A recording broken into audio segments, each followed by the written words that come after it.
creme find an 8? Oh, They wow. can. Wow. And they hit a queen. bingo. Oh, they hit quads. That's rude. Could this be it? Could this be it? It is it. $10,000. Oh, ace king versus ace 8. There's an 8 though. It is a king. Ball. And it's over. That's a magic trick.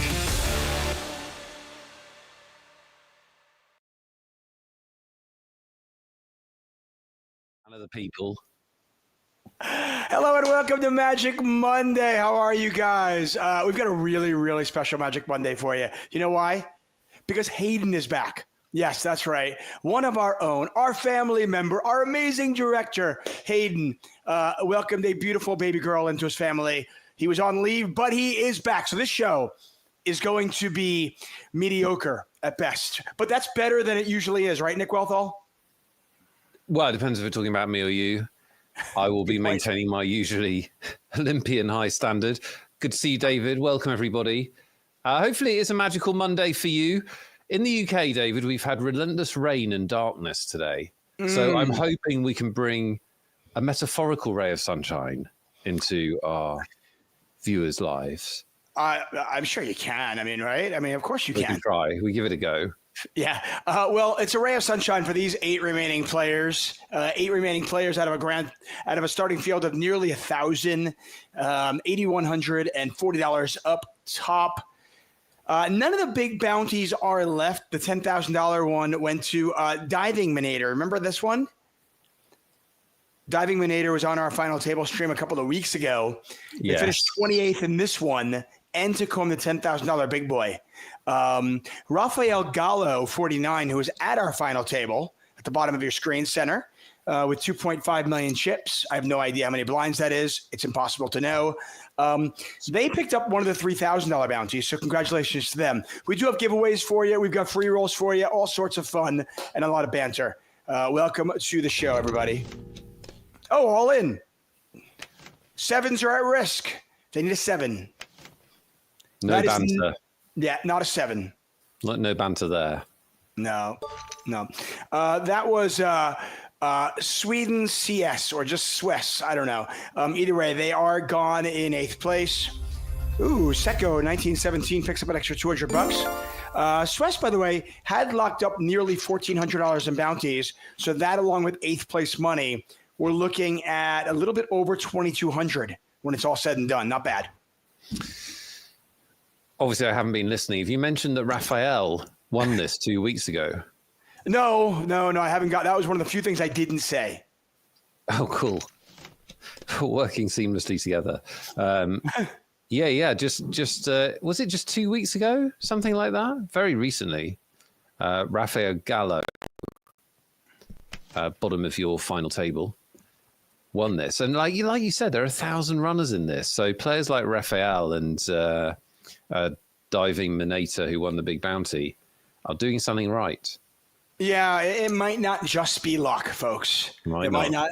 And again, as you mentioned, so Rafael Gallo not only won this, was on the final table 2 weeks ago and won for $11,362. They've already locked up $5,200 in bounties. Yes, you heard me correctly. They've already locked up $5,200 in bounties. 7th place, if everything went off the rail for them and they got knocked out in 7th, they would still take home over $6,000. Pretty sweet, isn't it? Yeah, that's what you call a free roll. Yeah. Listen, I want to make sure everybody who is in the UK with the terrible weather, I want to make sure they're feeling good about this. It is currently blue skies, not a cloud in the sky, and it is a balmy 25. Right. Yeah. Well, does that make people feel good? You can't play online poker, so screw you. Right, and there are fires here. I didn't want to bring that up, but yeah. Pros and cons, isn't it? Pros of ace 10. Well, when you flop top 2, it's really good. Have you ever flopped top 2 with ace 10? I don't think I ever have. I have, but it was like ace 10, 8, all diamonds. There we are. That's much more likely. It's like when I flop a set and it's a monotone board as well. That's the only time it ever happens.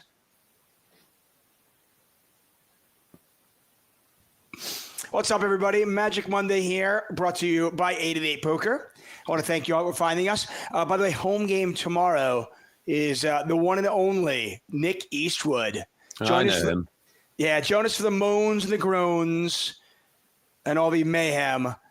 Plus, of course, if you KO Nick for the tournament, you win a $109 ticket. That's right. Nick's head is worth $109. Much harder to win $109 on that show than this one. This show, you just rock up, say something dumb in chat, and you get a $109 ticket. That's what it seems like. Interestingly, David, 3 of our players have got the deal sign on. Very unusual at this stage of the game. Look at Nick. It's going to happen. Today is the day. 1 week, there's going to be a 6-week chop. It's going to be amazing. You'll be the only one to excited. Like you get excited, like you get excited after a 5-day cricket test. This is one of the best chops I've ever covered. Obviously, like you said, it is impossible to know how many big blinds they're playing with, but interesting to note just how even this final table is. Often you will have 1 or 2 big stacks. Here, we've got 5 stacks all around 2 million, which is some amount of big blinds. Obviously, we don't know, but very even. So it's quite interesting. They have to play some poker, basically. Yeah. I choked to death here. It's too exciting. It's too exciting for you. I caught my breath there. It looks like it's less than 40 big blinds, more than 30, though. So somewhere in that range. Tigger is the only one at the table who's kind of still looking for their poo. Ah. Get it? Yeah. Yeah. Winnie the Pooh. Brilliant. Classic. By the way, it's not like I saw that and I thought of that joke. I just came up with that on the fly. Just literally, boom. Wit. Well, that's your one for the. That's your one for the month. Yeah. Thank you. Hi, Run Gooder. Hi, Jedamonis. Hi, Nimsock. What is up, Pedro? How are you? Pedro has said something dumb in chat. There's always one, isn't there? There's always one. Trying to be clever. Trying to game the system. Hi, Papasur. Run Gooder has a minor success story. Move to the middle of your seats, everyone. Don't go to the edge, just minor. What's your success story, Run Gooder? Is it personal or poker related? Either way, we're excited.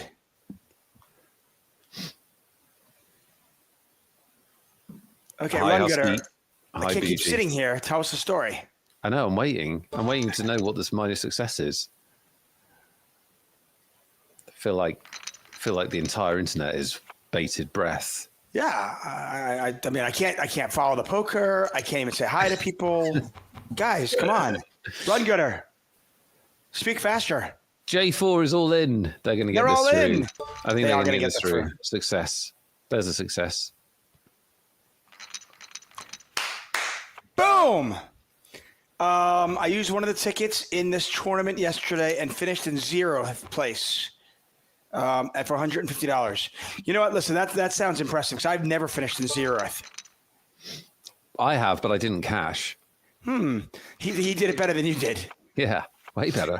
No, apparently he finished in 60th. 60th. For $150. Well done, Ron Gooder.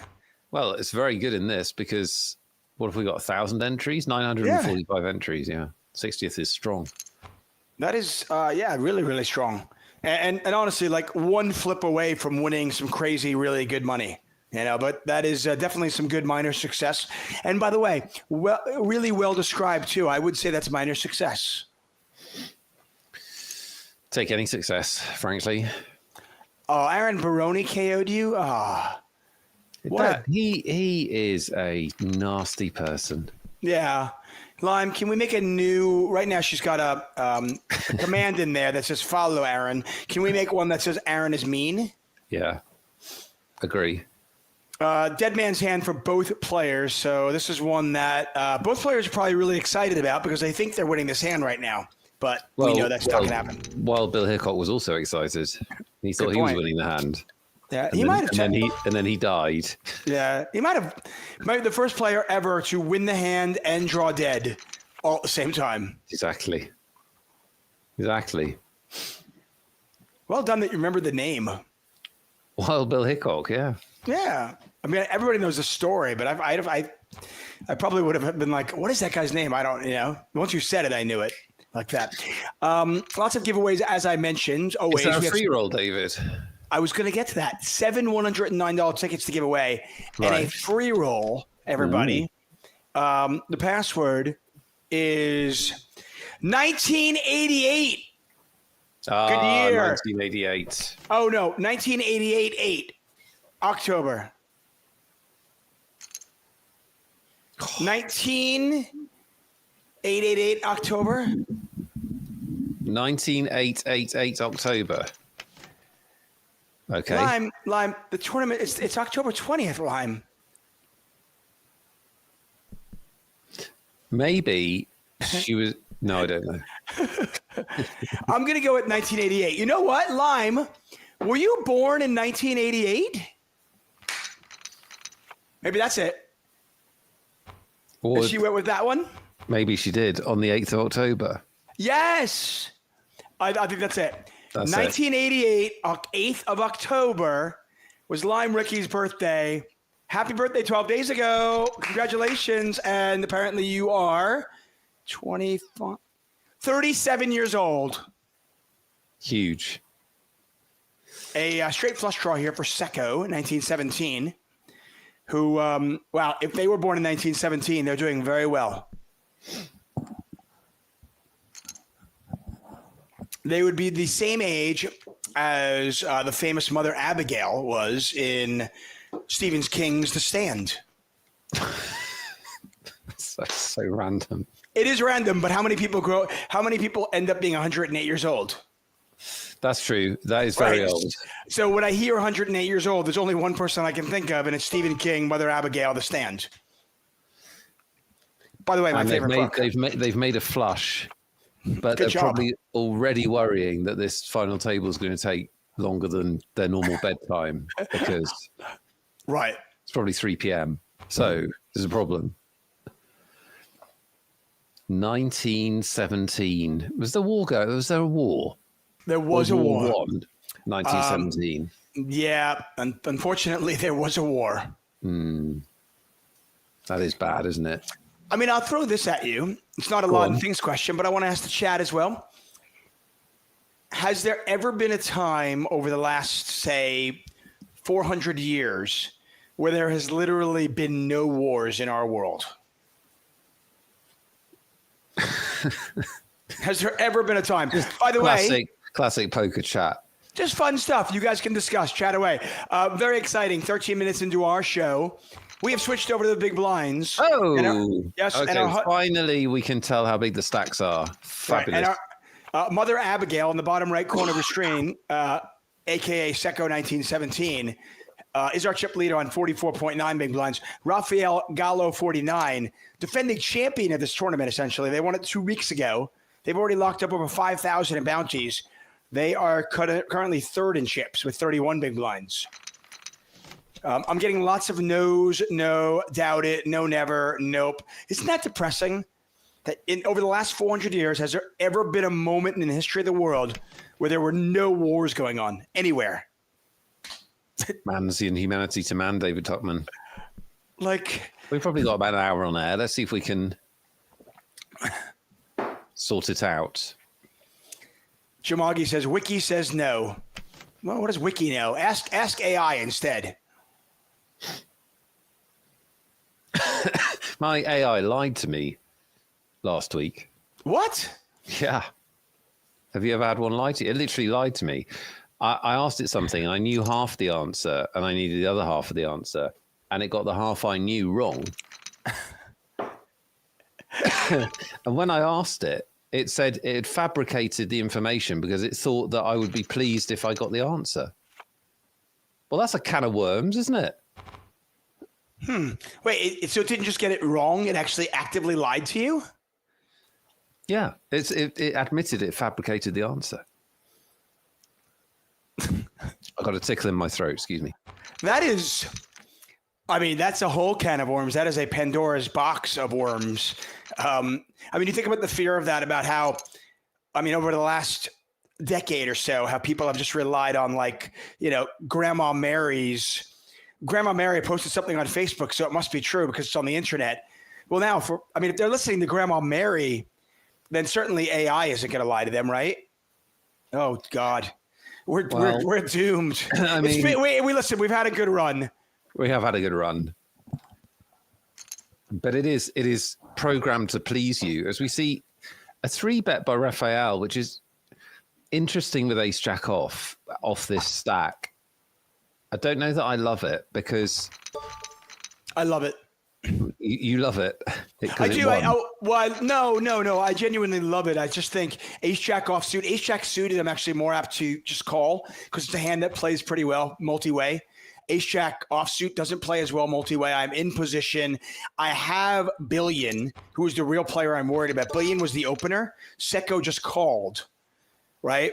So you put Billion in a ton of pressure there as one of the kind of medium but not short stacks, and Raphael has them covered. I just think it's an aggressive, confident play. You block your opponent from having jacks. You block your opponent from having ace-king a little bit. Obviously, aces. The times they have kings or ace-king, yeah, it's going to get shoved down your throat. But I think you get a lot of hands that have a lot of equity against you, like pocket eights, pocket nines, king, queen. Even a hand as good as ace-queen might fold. There you go. Just my thought.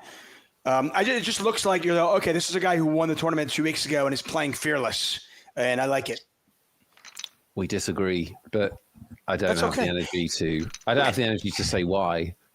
Well, but you listen. Unlike AI, we're not going to just try to please each other, and unlike the world for the last 400 years, you and I are not going to go to war over it. Well, that's it. Countries take note.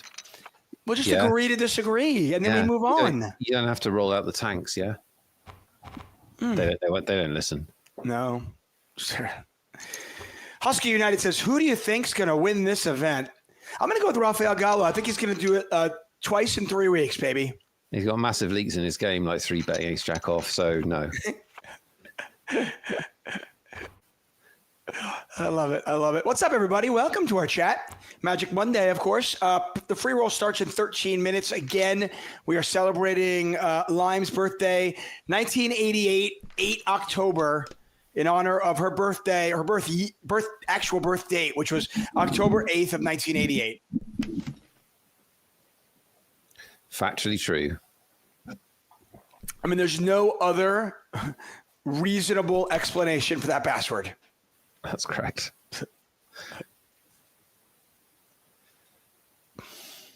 So quite interesting because we do have a very even final table. And so I definitely agree that the window for those kind of light or multi-purpose, if you like, 3-bets is open because it is very hard for players to, if you make a small 3-bet when you've both got 30 to 40 big blinds or even slightly shallower, and there are other shorter stacks and, you're pretty even stacked, it is very hard to play against. There aren't a ton of good options unless you're nutted, Yeah, so, and you got a lot of players in this tournament that don't normally play big games. I mean, Billion's average stack is $9. His average stake is a $9 tournament.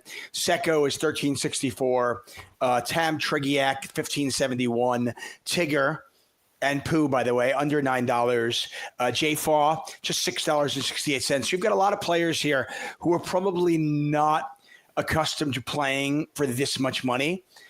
And I think if you're comfortable in that realm, and I imagine that Raphael is really just booming in confidence right now, you can take advantage of that. The one player you're not going to take advantage, though, if you're Raphael, is Strulzals. Do you remember that player? Right side of your screen? I do remember the screen name, yes. Yeah, Strulzals, by the way. Their average stake's about $200. They actually won the Rakeless Sunday 110K main event back in August. Okay. So just 2 months ago, we have two players here looking to become two-time champions in our stream. Strong final table. Yeah. Oh, cool from... yeah. Get the all in there. Queen, a jack, or a 10, and there's the queen and the sixes are gone. J4 14. The sixes go down. They are out in seventh place. They came in seventh in chips, and they leave in seventh. I think they're very $200. Nice. I think they're very unlucky to be called there. Yeah, Like Queen Jack. I know it's button versus big blind, but it's still a call that most players don't make. yeah. They just had probably slightly too few chips, and I think for Tam Trigiak, they probably had slightly too many chips. Yeah, still a 16 big blind call though. Yeah, you're right. You don't normally get called in that spot. I think you're right. I mean, I think the times and also a lot of times when you do get called, you've got Queen Jack actually dominated a lot of the time. Indeed. Yeah. Well, either way, they're gone. Jay Faw takes home, courtesy of seventh place and the bounties, $2,100, and then there were 6. Lime says, unlike the Wheel of Justice, Tuck lies. I would like to say, unlike Tuck and AI, apparently, the Wheel of Justice never lies. Yeah, exactly. I was shocked. Shocked to be lied to by the machine. Like, what is that? I mean, I've had incorrect. Like, I remember I did ask, I was setting up a tournament for a youth hockey tournament for little kids. And, I had like 12 teams. And I was like, okay, I want to do a round robin where each team plays each team exactly once and then narrow it down into a playoffs, top 4, 2-1. And the schedule was just terrible. Like, Team A would play Team C twice and then not play Team F. And I was like, I mean, if AI can't do this, I could do this. It's just a math equation. Yeah. It's still learning, in fairness. Let me know when it's learned. I know. By that point, we'll be dead. So we've got one short stack. Tigger, still bouncing, but with limited bounce. Yes.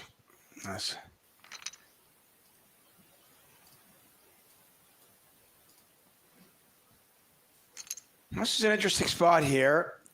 Tam Trigiak making the raise. No queen out there, so neither player hits anything. Hello, Poison was the cure. Hello, Merciless. Welcome, 1985. If everybody in the chat can wish Lime Ricky a happy belated birthday, that would be wonderful. Again, we're celebrating her birthday with the password. 1988, 8 October. That's right, folks.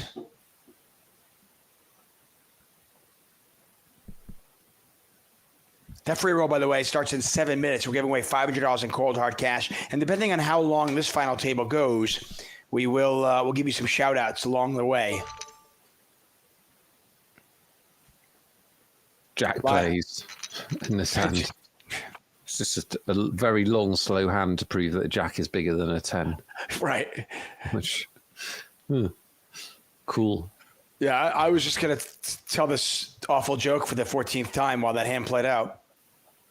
Yeah, I think you did. Yeah. Did that. We have 7 $109 tickets to give away. We mentioned the Wheel of Justice spin. That'll be 2 at the end of the show. So 5 during the show, 2 at the end of the show. We'll do it the normal, silly way. We'll play Lawden Thinks. And, of course, a keyword. Rano John 04 says, how you doing, Nick, Dave, and happy birthday, Lime. I'm doing well. Nick, are you well? I'm great. There you go. Thanks for asking. Waiting for some action. Well, we could get action here. At this final table. See how aggressive. Some interesting decisions. We need more interesting decisions. Yeah, I think I would have liked the 3-bet here rather than a call. Or just call and hit a queen. That works too. Tam Trigiak, by the way, came to this final table 5th in chips. Raphael came in as our big stack, But as Nick mentioned at the beginning of the show, the top 5 were all kind of at the same level. How are we saying that name? Triggiak. Tam Triggiak. Very good. Like triggered, but I'm a Triggiak, right? Yeah. Yeah. By the way, Triggiak usually plays the $11 PKOs. Mm-hmm. Today's prize, no matter where they finish up, will be the biggest score for them ever. Secco 1917. They enjoy playing the Daily Gem Rumbles, which are normally about $22 to $55. Today's final table will be one of their biggest scores. What tournament poker's all about. Yeah, it's amazing. Get a bigger score than you would normally imagine. Marshark, the free roll has not started, but it is starting in about 4 minutes. You can register for about 35 minutes after that.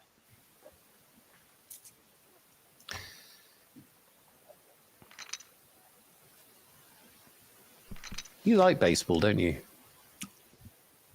No. You did like baseball. You went off it. I liked it as a kid. I like playing baseball. Yeah. It's a little slow for me. I like going to the ballpark though. I would equate that with going to a cricket match for those of you who know that more. Like it's like you're sort of paying attention, but you're also enjoying your Pims, or in our case, it's like beer and a hot dog. Chilled out. Yeah, it's just like it's a nice day out. I'll go to like 2 or 3 games a year. It is exciting here in Los Angeles because we have one of the all-time great sports performances, not just baseball, but all-time great sports performance. Shohei Ohtani. That's why I brought it up. That was unbelievable. I can't believe that. That's just unbelievable. It's one of the great sporting performances in any sport, surely. Yeah. I mean, for those of you who don't know, Shohei Ohtani, who is from Japan, professional baseball player, he is one of the only players to successfully be a hitter and a pitcher. And you can kind of go back to Babe Ruth. Babe Ruth, the legendary baseball player back in over 100 years ago, was a pitcher and a hitter. Eventually stopped pitching because he was just too good a hitter. But he was a dominating pitcher as well. Shohei Ohtani still pitches and still hits. And in this era, it's just unheard of. And in the playoffs, he hit 3 home runs in a game and also struck out 10 guys and was the starting pitcher. It was just, it would almost be, I'm trying to think of like the equivalent in any sport, but it's like the equivalent of like a goalie scoring 2 goals in a game. Yeah. And getting a shutout. Yeah. Like that is the equivalent. It's like very few people have struck out 10 people in a playoff game. And very few people have hit 3 home runs in a game. I think Tigger might call this, and he did it both in one game. It's just ludicrous.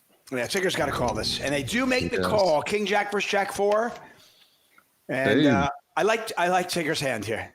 Yeah, nice. So Tigger with the full double up, back up to 16-point big blinds, a little more bounce in their step. It's like the grinder winning Players Championship and the World Series of Poker, but if he also won, if he was also dealing, if he was also the tournament director, there's no equivalent in so many sports because it's just impossible. But if for you and I both like the NFL, yeah. But imagine Travis Hunter was recently drafted. Yeah, it's like he's a 2-way player. He's a corner and a receiver. It's like if he was man of the match on both sides of the ball. Exactly right. He had 2 interceptions, and he also caught 7 balls for 100 yards and a touchdown. What do you think is the most impressive achievement in poker? Chat, what is the most impressive achievement in poker? That's a good question for the chat. Because the grinder won PPC in main event. I don't think it's that because the PPC has such a small field. And he ran so good in the main event. Obviously, it's very, very impressive, but I think it's probably not the most impressive ever. Here's the thing. I'm going to, because even though I'd rather not do it, I'm going to just take away cash games from the equation because it's it's impossible really to even quantify that and to know. It is. My only nomination is because Phil Galfond said this, so it's probably true because he didn't have any reason to make it up. But he said that he's better than AI. Pardon? Next time you need AI, just call Phil. Right. And he said that Doyle Brunson was still profitable in Bobby's room in his 80s. Now, if that's true, that's pretty incredible if that's true. Yeah, you could make the argument that something like what Doyle was able to do, being able, if you're talking about the greatest accomplishments, I would say, yeah, being able to dominate the cash game scene and the poker tournament scene, being able to do it online and live, being able to do it in the United States and in Europe, and being able to do it in multiple games. And when you start to take all of those factors in, I think the list of players that have had success in multiple games, in multiple countries, formats, yeah, in cash games and tournaments, online and live, the list of players that have found success in all of that are very, very small. Doyle Brunson's probably one of the only ones. I mean, not the only one, but one of a very short list. And obviously stand the test of time. It wasn't just a 6 month heater. I think longevity really impresses me in poker because it's changed so much over the last 30 years that the few people like Seidel and Negreanu and Ivy that have managed to stay reasonably current. Yeah, that's quite impressive because the whole understanding of what makes a good poker player has totally changed from 30 years ago. I mean, the stuff you learn on this, I'll just use a metaphorical book. The stuff you would learn on page 1 of the metaphorical poker book from today would be enough to dominate any game from 30 years ago. I agree with you, yeah. Like the first page, Well, think about your opponent's range of hands. That's enough to be ahead of where they were 30 years ago. I mean, just a simple. I could literally be like, "Hey, before you bet, think about why you're betting." Right? Yeah. Like I remember. I mean, I probably learned this 20 years ago. The adage of, "Hey, we're betting for one of." On the river, we're only betting for one of two reasons. I'm either betting to get a better hand to fold or a worse hand to call. And this was like 20 years ago, I learned that. And when I learned that, I was like, how did I not always know that? That's so simple. And yet ridiculously valuable. And if you just knew that and followed that mantra, you'd be successful 30 years ago. Probably true. Probably true. Well, Stu Unger dominated tournaments 40 years ago, 35 years ago by, raising with nothing when the ante came in. So it's like, we might get some action here. I'm chatting away because there hasn't been a lot of action at our final table. It's been poker relevant. I like to say. Poker relevant. Queen high flop. That's a very good flop for 2 kings. Yeah, and you expect, Tam Trigiak probably going to call. They're a little bit under reps here. They certainly could have 3-bet with 9s. In fact, I'm actually kind of surprised they did not. They only called. And now the question is there a world where they can get away from it? Well, they probably don't want to get away from it now. Lord. That's brutal for Struzels. It really is. This is bad news. This is bad newsels. That's newsels. Yeah, Struzels is just trying to get the money in. Right. Like this is one of those you're supposed to go broke spots. You can't possibly ever fold. So what are you losing to here? Queen 9? Even now, this is a bit more connected, but you've got 2 kings in your hand. I mean, I'm all in here. I mean, maybe if I am Trigiak moves all in here, maybe you can put him on Queen 10 and make my hero. It's not an amazing run out, is it? Because so much of their range does connect.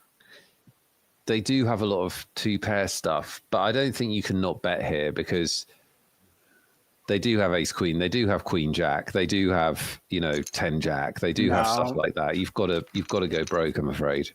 Yeah, and listen, a lot of you at home might be watching this and go, well, I like to check back that river. I'm going to tell you right now, Struzal's, don't. Struzal's actually won this tournament back in August, just 2 months ago. And he won it, or she won it, because they make great value bets like that. You have to expect your opponent to check raise the turn when they have 2 pair or better. And if the 10 hit them, so be it. It's just you're going to get called so often there. I love the triple barrel. I like the way Struzal's played that. I think you said it best when it was just, that's a hand you're going to go broke on, and it sucks, but it is what it is. Yeah, it is a part of Hold'em.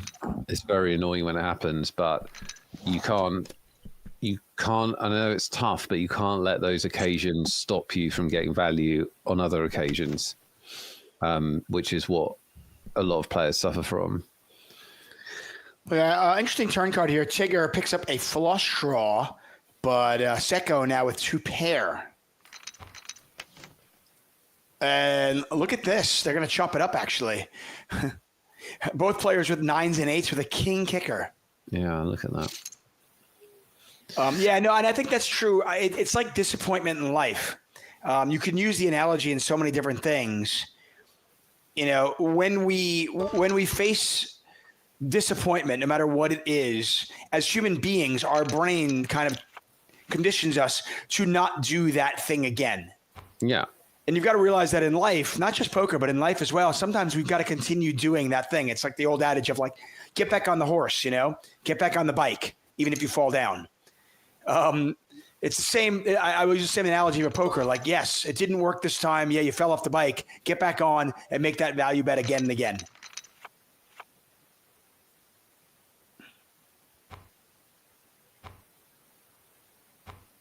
Fox Force is only a better hand would call the king hand. What? So ace queen is folding. King queen is folding. Queen jack's folding. I don't think so. Yeah, I disagree as well.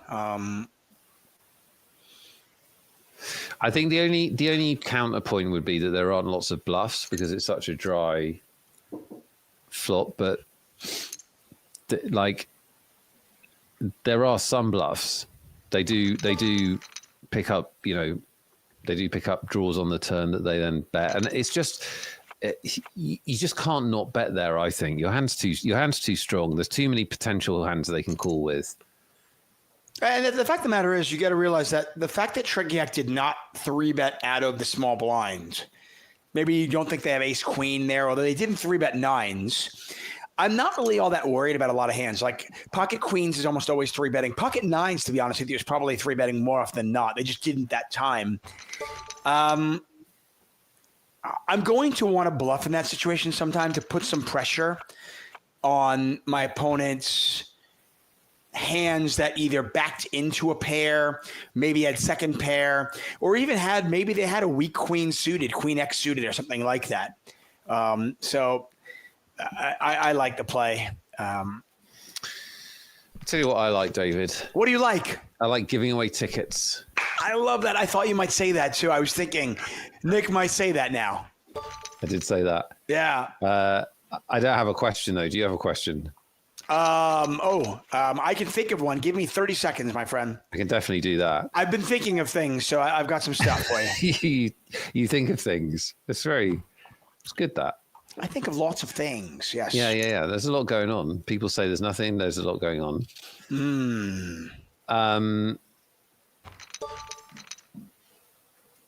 So we're going to play... Dave's going to ask me. So we're going to play What Does Nick Thinks? And we're going to give away $109 tickets. You heard me correctly. Huge prizes as ever. $109 tournament entries. You could be playing a tournament like this on us. All you have to do is guess what I think when David asks me the question. You get one guess per player. Do not guess more than once. That's the only way you can mess this up if you guess multiple times. You can play on Twitch or YouTube chat.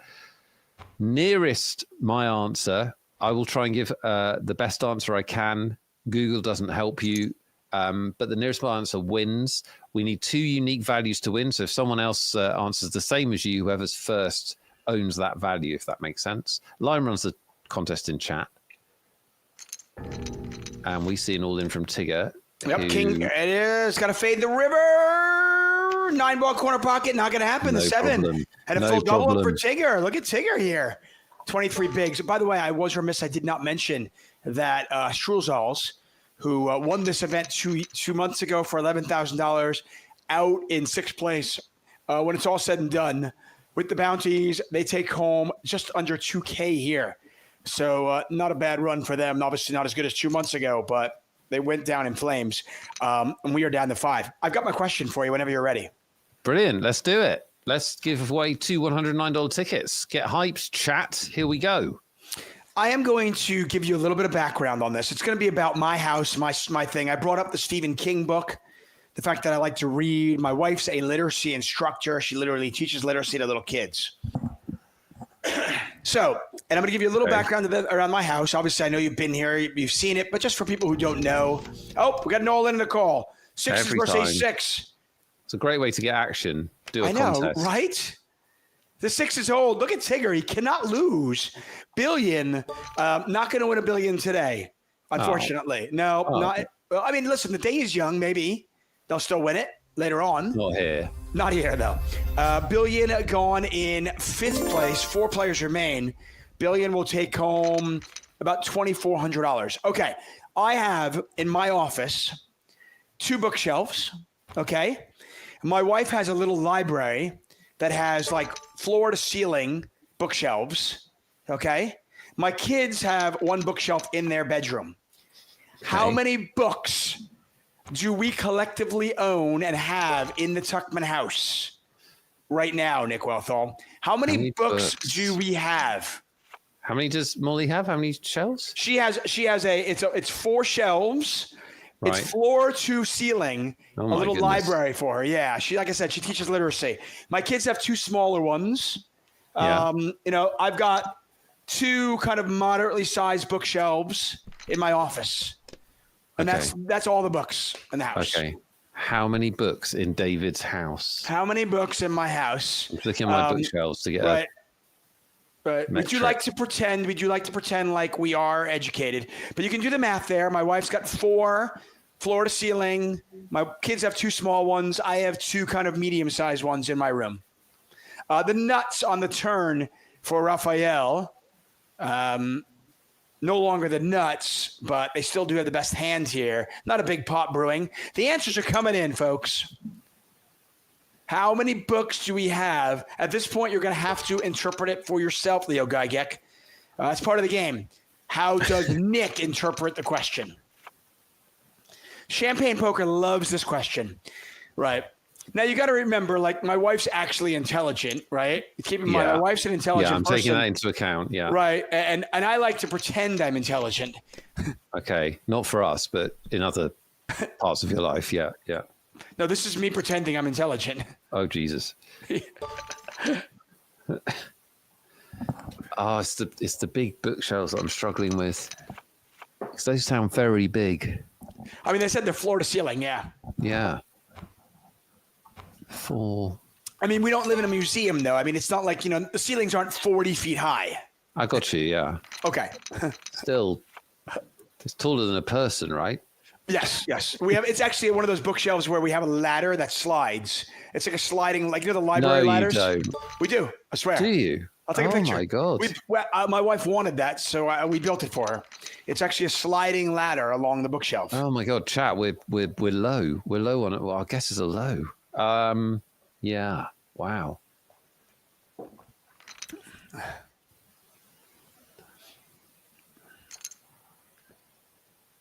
Yeah, my wife actually has read, like, I would say, like 80% of them. It's pretty impressive. I don't know how she does it.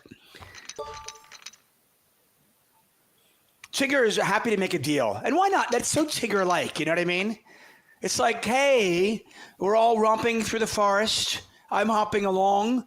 Winnie has his honey. Can't we just be friends and just make a deal? I like that, Tigger. A little bit more about Tigger, by the way. They won this ticket into the main event in a free roll on October 16th. That's right, guys. Tigger, 88900, won his. They won their ticket into this main event just 4 days ago in a mystery bounty all-in free roll.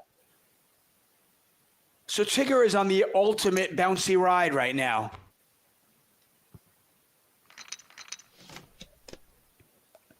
That is absolutely fantastic. I hope they win the whole thing. No offense to the other players, because that's a really cool story. But yeah, locking up a few thousand for a free roll, that's pretty awesome. I mean, they've already locked up. Over $3,000, no matter what happens. So for free. Amazing. For free. Woo. It's really cool. Yeah, Casablanco says, nice one, Tigger. Take it down. Free roll has begun, everybody. It started 15 minutes ago. Password, once again, is 1988, 8th October. 1988, 8 October. Where were you on the 8th of October in 1988? Lime was in hospital. Yes. In a blanket. Where was I? I was in school, I'm sure, right? I don't know if it was a Saturday or not. Maybe somebody ask AI. What day of the week was the 8th of October? Lime, you were in high school? Wow, you learn fast, dude. Wow, I know. What an overachiever. Some people might say your parents pushed you a little too far. I think so. Too quick. You got to let a kid be a kid. You can't just, no matter how bright it is. That's crazy. Champagne says they were in daycare. Where were you? For those of you that were alive, if you weren't alive, you were just,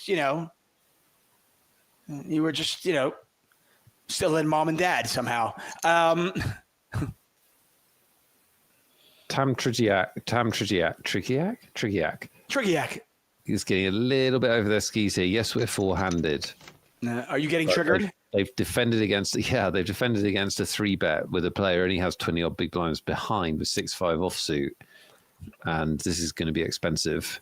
Yeah, well, they usually play $11 PKOs, and maybe this is customary in the $11 PKOs. And now the problem is, what do you do? I mean, you're beating like ace queen of clubs, ace king of clubs, queen jack. I mean, you beat a lot. You don't beat this, but you do beat a lot. And you get a good price and you let it go. I got to tell you, I mean, I'm not sure if Trigiak knows Raphael's resume, but I would be hesitant to be giving that particular player chips. Jay West says, I think the Jays were in the World Series, so I was probably watching the game. There you go. What else? It was a Saturday. Oh, that changes everything. Saturday, October 8th. I bet you I was playing hockey. If Lime was really at high school, that's very devoted. Yeah. Born on a Saturday and then go to school. Straight to school. Her parents were like, you're going to learn. So Raphael and Tam Trigiak now, this is the third 3-bet pot they've had between them. Yeah. But Raphael's still not contesting with a slightly dodgy hand. I got to tell you, if you're Secco or Tigger, I might be content to let those two battle, thinking that maybe something weird will happen, and I can kind of ladder into third or second.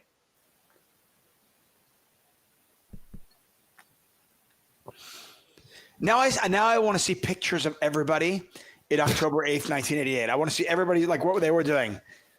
Is the contest closed? I don't know. I don't know either. They're in charge of this. It must be. Lime, if you close the contest, because it will be soon, apparently. Any last guesses? How many books do I think David Tuckman's got in his house? Oh, Raphael. Oh, look at this. Secco's going to bet Raphael can just call. And it was a big enough bet that I would not be raising with 2 10s, especially when with 2 5s out there and the fact that the flush got there. So they just call. But look at this now. Raphael now up to 47 big blinds. What was the rage in 1988? What was going on? Was it big hair, Madonna? Or was Madonna early? Was Madonna then, or was that earlier? I'm not very good on years. 1988, I'm trying to think. I mean, I was too young to be to even know. Cool. Was I cool then? No, I definitely wasn't cool then.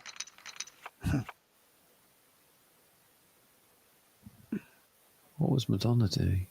Doc Matush says I clearly was playing chess in 1988. I might have been playing chess. Who knows? I played chess when I was a kid. Not as well as my friend Nick Wealthall. Hello, that's me. Yes. Winning Cathy says Madonna was popular then. Madonna's always been popular, no? Oh, always. When's Madonna been unpopular? Husky United says, how does David know how many books there are? That's the thing, Husky. Well, okay, I don't need to. Right. It's so tricky. So all that matters is what I think the answer is. We don't.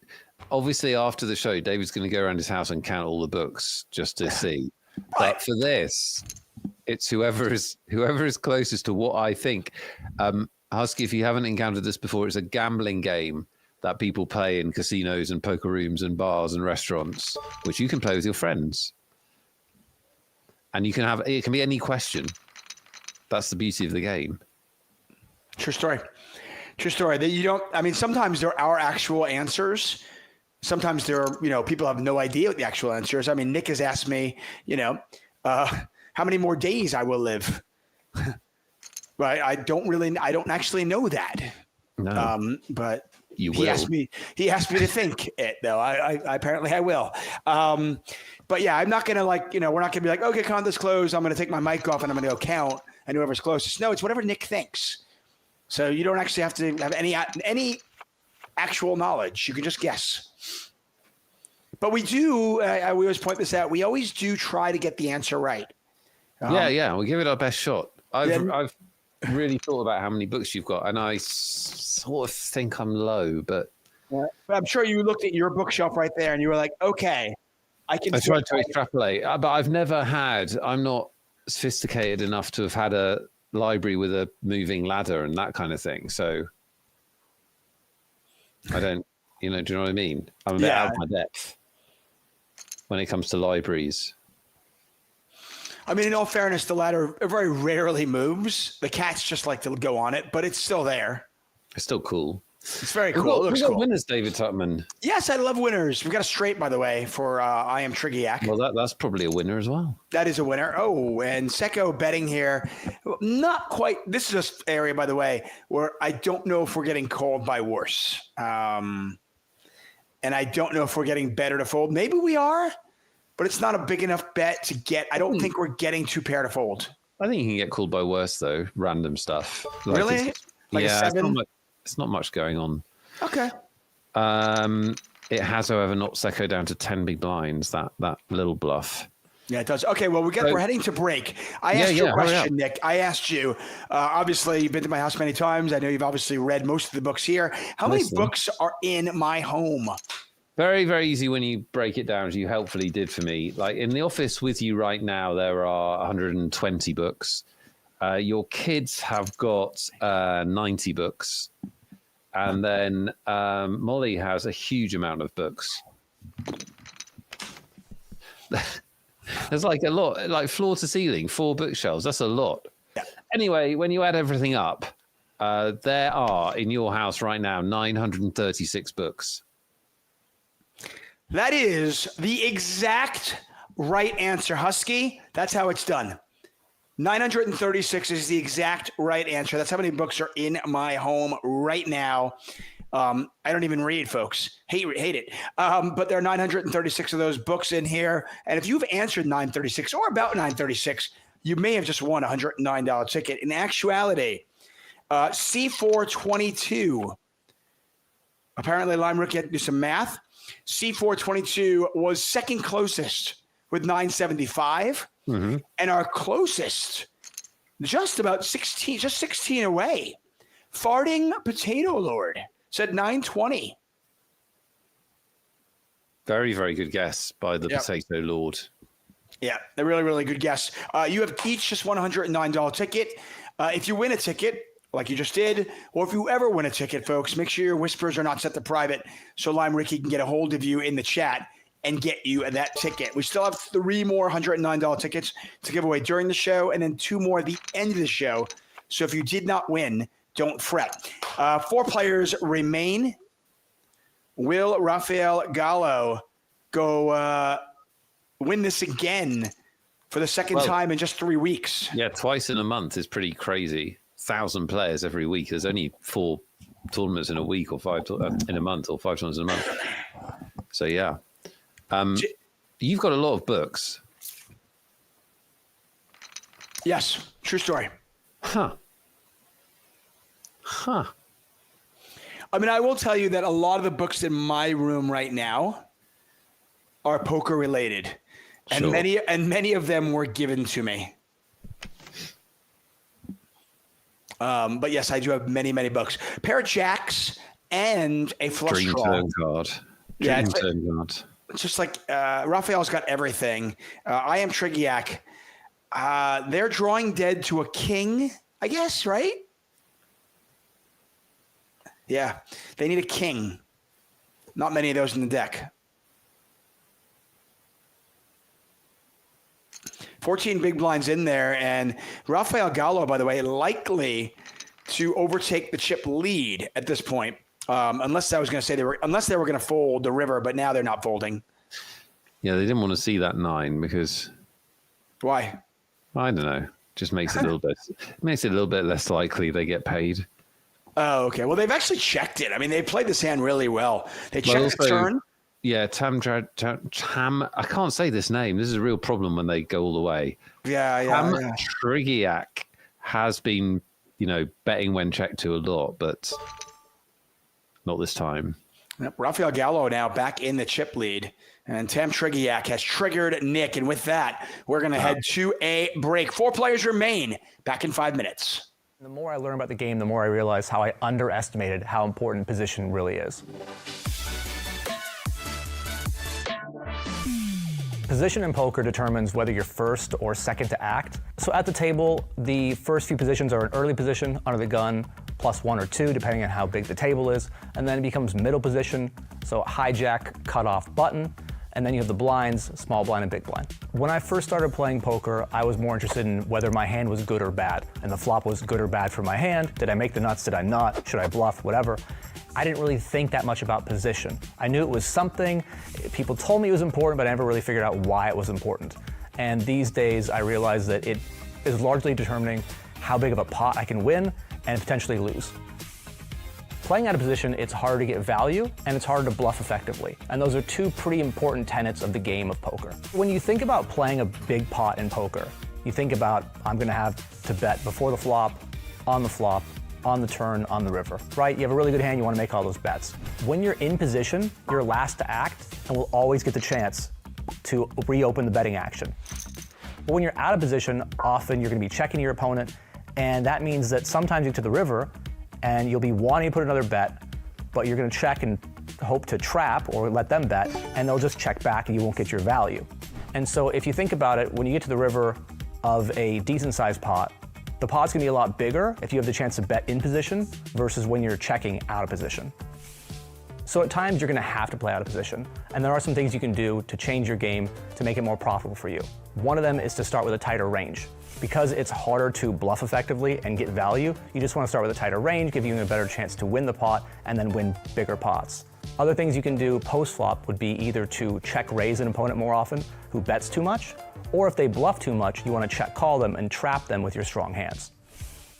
One of the most important ways I think 3-betting changes when you're out of position is the sizing of the 3-bet. A lot of players size their 3-bets the same whether they're in position or out, and you want to give your opponent a better price when you're in position and a worse when you're out of position because, as I said earlier, harder to get value, harder to bluff, and so you want to charge them more right now when you're out of position. If we're talking about overall, what's the biggest mistake people make out of position? It's playing too many hands. If you're playing too many hands, you'll say, oh, I'm getting a good price, and maybe you are right now, but the hand doesn't end right now when you call out of the big blind, or even worse, out of the small blind. You still have to deal with a flop, a turn, and a river. Those bets can be a lot, and should be a lot larger than what you just called.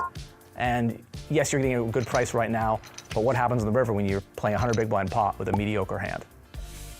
There are obviously a lot of tools you could use to get better at playing either in position or out of position, but I think one of the most important is just experience. And out of position for a lot of players is like other spots for them where they feel uncomfortable. And a lot of players, when they feel uncomfortable, they don't want to think about the spot, they don't want to study the spot, they just want to move on and go to the spots where they're more comfortable. But it's actually those situations where you don't exactly know what to do or where you can experience the most growth in your game and are some of the most important to pay attention to. So don't be afraid to get in the mix, play out of position, maybe make some mistakes and learn from them. There was a point though, like 2010, you made a deep run in the main event. Yep. Like mid 2000s, you win an Aria super high roller. There was a point where it looked like you might be the next great tournament guy. Well, I think that might just be a little overstated. Okay, maybe a little, maybe like there was a short-term variance, but I'm saying there was a point there where it looked like you were at least taking it seriously, and maybe this was the path you were going to take. I was never all in on tournaments, but obviously I was very fortunate, but I had a lot of early success, not even early, 10 years in, whatever. I had a lot of success, but I think it was just a byproduct of the time. Okay. Like, I also had a lot of very close misses. I think I have like 11 or 13 WSOP final tables, and I've never finished better than third. So it's like... a lot of variance there. Everything, it's just... Back then we were very ignorant to it, so... You put a run together over the course of a couple of years, and it's like, of course, you're the next hot name, and you're going to be the guy who does it. But I just always kind of went back to what I knew I was winning for sure at, which was cash. Tournaments were kind of supplementing that. It's like, oh, I ripped off another 500K score. I guess that means I get to take a bigger piece of myself now playing in this private game that Ivy's route. Right. Which seemed like it had way, way higher potential and a much larger ceiling available than chasing down these high rollers, which I feel so fortunate I didn't fall down that path, because those guys get all the glory and they deserve every fucking bit of it, because what they do is a hellacious task. I wouldn't wish it upon anybody. They are so studied and they work so fucking hard, and they do it all for like 10 to 12% ROI on 5 or 6 million a year. People have said this, by the way, and I feel like you've probably said this on one of your 719 podcasts. Sure. Where if you can be successful in that realm, then you can probably be far more successful in so many other realms.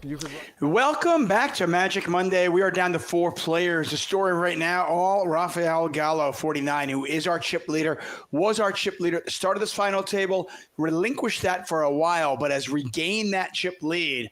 And they are looking to do something that we have not seen done here before. We have had players win and then make final tables again. But we have never seen somebody win this event twice in 1 month. And they won this event just 2 weeks ago. Really impressive. Yeah, they played a very strong final table then. They're doing it again. Not much fear in their play at all. And, they obviously make thinking decisions. Seko finds a spot to steal some dead money. Tigger and Seko kind of battling to see if they can ladder up into third place.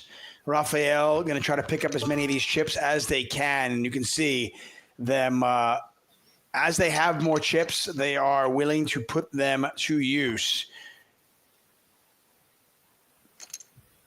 You can join the 888 Poker official Discord channel. Click the link in the chat to get started. If you didn't win a ticket, by the way, in the first hour, good news. You can hear my voice. You're back here, which means you're eligible to win a ticket, possibly. Good news, right? As long as you can play on 888 Poker, then you could win. If you can't play on 888 Poker, you've still got probably an hour or so to move house to somewhere where you can. Just a thought. Yeah, why miss out? It's a good thought, I think. Yeah.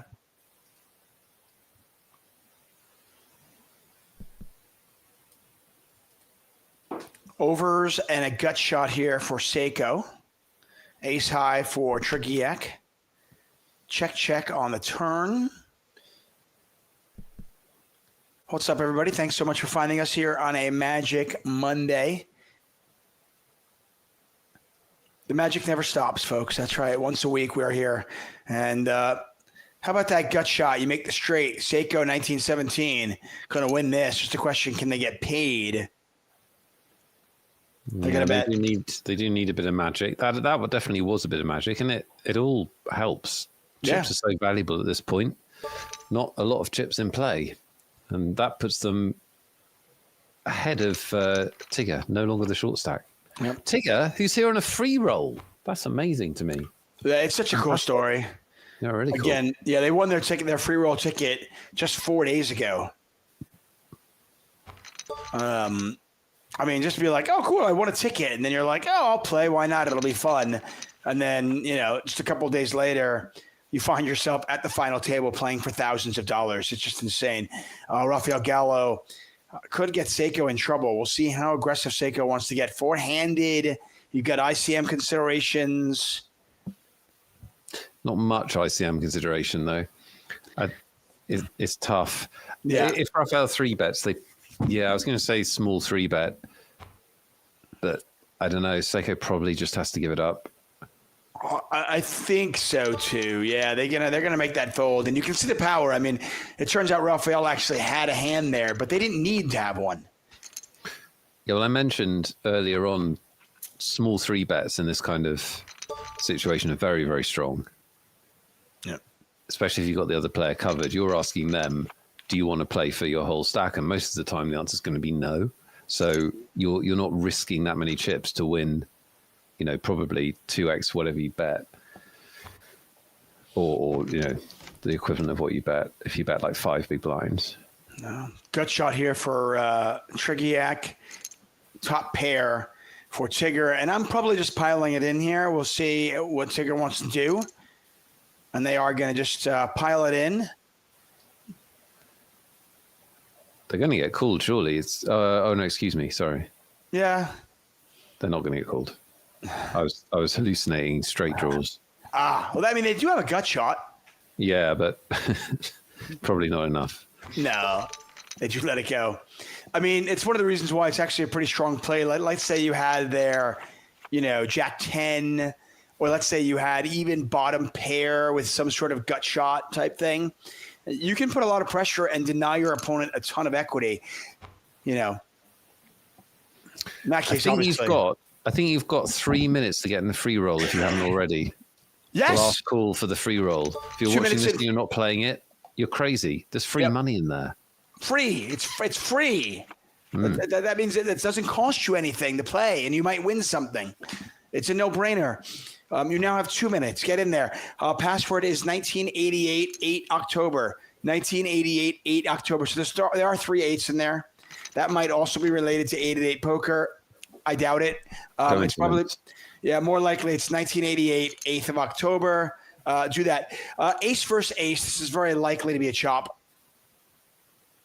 but not definite. Right now, technically, the 7 does play. No, it doesn't anymore.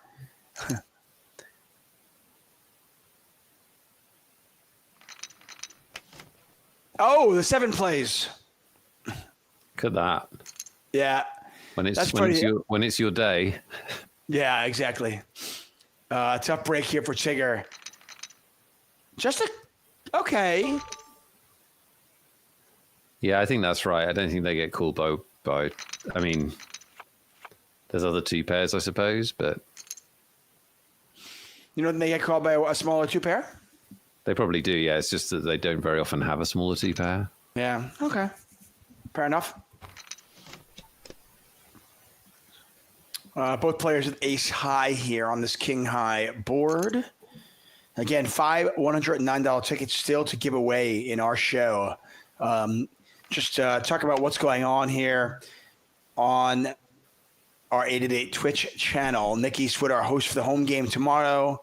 The moans, the groans, all of it. And if you knock him out, you get a $109 ticket. Wednesday, we've got Josh Manley. We call him Josh Manners. He faces off against the gun show of Brazil, Leo Jacura. The blast off this week, predict the winner, and join us for tons of giveaways. And then, of course, on Thursday, Josh Manley is back. He has taken over the stream. And plenty of giveaways with Josh, the banter, the laughs, and the giveaways, all guaranteed. Really? Yeah. Or your money back. If you're there and you're not having banter and laughs, what is your... we break that guarantee. What's their comeback? You get your refund. 100% refund. You get a full refund on the price of the stream. That's good. Yep. Yeah. It's nice to go into something with peace of mind, I think. Yeah, and entry to the next stream for free as well. Yeah. Very fair. Yeah, I think so. Double manners this week. I like it, Lime. Josh Posh in the you can click on that link and follow him. He's a fun follow, no doubt about it. As are honestly, I feel like 888 poker, where they have failed in the free roll password part of the show. They've done amazingly well in picking, I think, stream team members, commentators. No, commentators, stream team members, and ambassadors. Yes, we have a great team and a tremendous amount of free poker entertainment from that team for you to enjoy. I make no apology in promoting it. Get involved. Moss Shark says, Jakura is incredible. Very cool. We could get action here. Seko goes Ricky says, yes, but what do you think of the mods? I think they bang on about their birthdays too much and try and force them into everything they do, personally. Wow. How did Raphael know? I wonder if Seko's 3x open was something that Raphael picked up on, because it just went open queens and then just a fold with ace-10 suited. Yeah. I thought for sure it would be open 3-bet jam and then obviously a call. That was not the case though. By the way, Trigiac now down to 24 big blinds. Raphael on 70. They are really pulling away. They are the class of the field showing at the moment, isn't it? The most aggressive player, probably. Yeah, and it goes back to that, the ace-jack 3-bet earlier on that you and I both loved so much. Exactly. That was the first tip that we both unanimously agreed was brilliant. Yeah. Preferred a flat. Anyway, Tigger's all in. The free roll champion, the working people's hero, the bouncy tiger from Winnie the Pooh is all in. No, they're fine. It's over. Fine. That's it. Seiko's got aces. So they went 3x with queens. What are they going to do with the aces? No matter what they do, they're probably not going to get called. I am not against alternating your opening size, but I will caution you, those of you out there. I know a lot of successful poker players that will change their open size, but they have put a lot of work into it. And if you do not put a lot of work into it, you can be at risk of just giving away information to your opponents. I'm not going to put the work into it, to be honest. Right. So you should always open time. Just open 2.5x or whatever you want to come up with. Just open that, and that way you don't give anything away. Okay. Sounds good. That's pretty much what I'm telling everybody to do.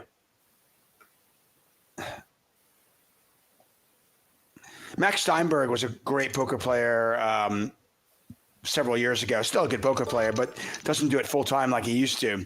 Was a November 9er, made the World Series Poker Final Table a handful of years ago. I think it was the year that Joe McKeon won.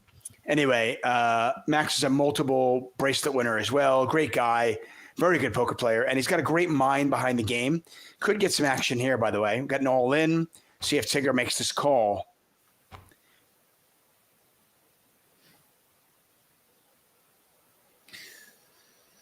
Yeah, I think this is why you shove rather than open raise off 12 big blinds. Obviously, this time they'd be callers and out of the tournament, so that looks like a stupid comment. But there's a lot of stuff that you now get a difficult decision with. Anyway, they are in trouble. Yep, they need a 5.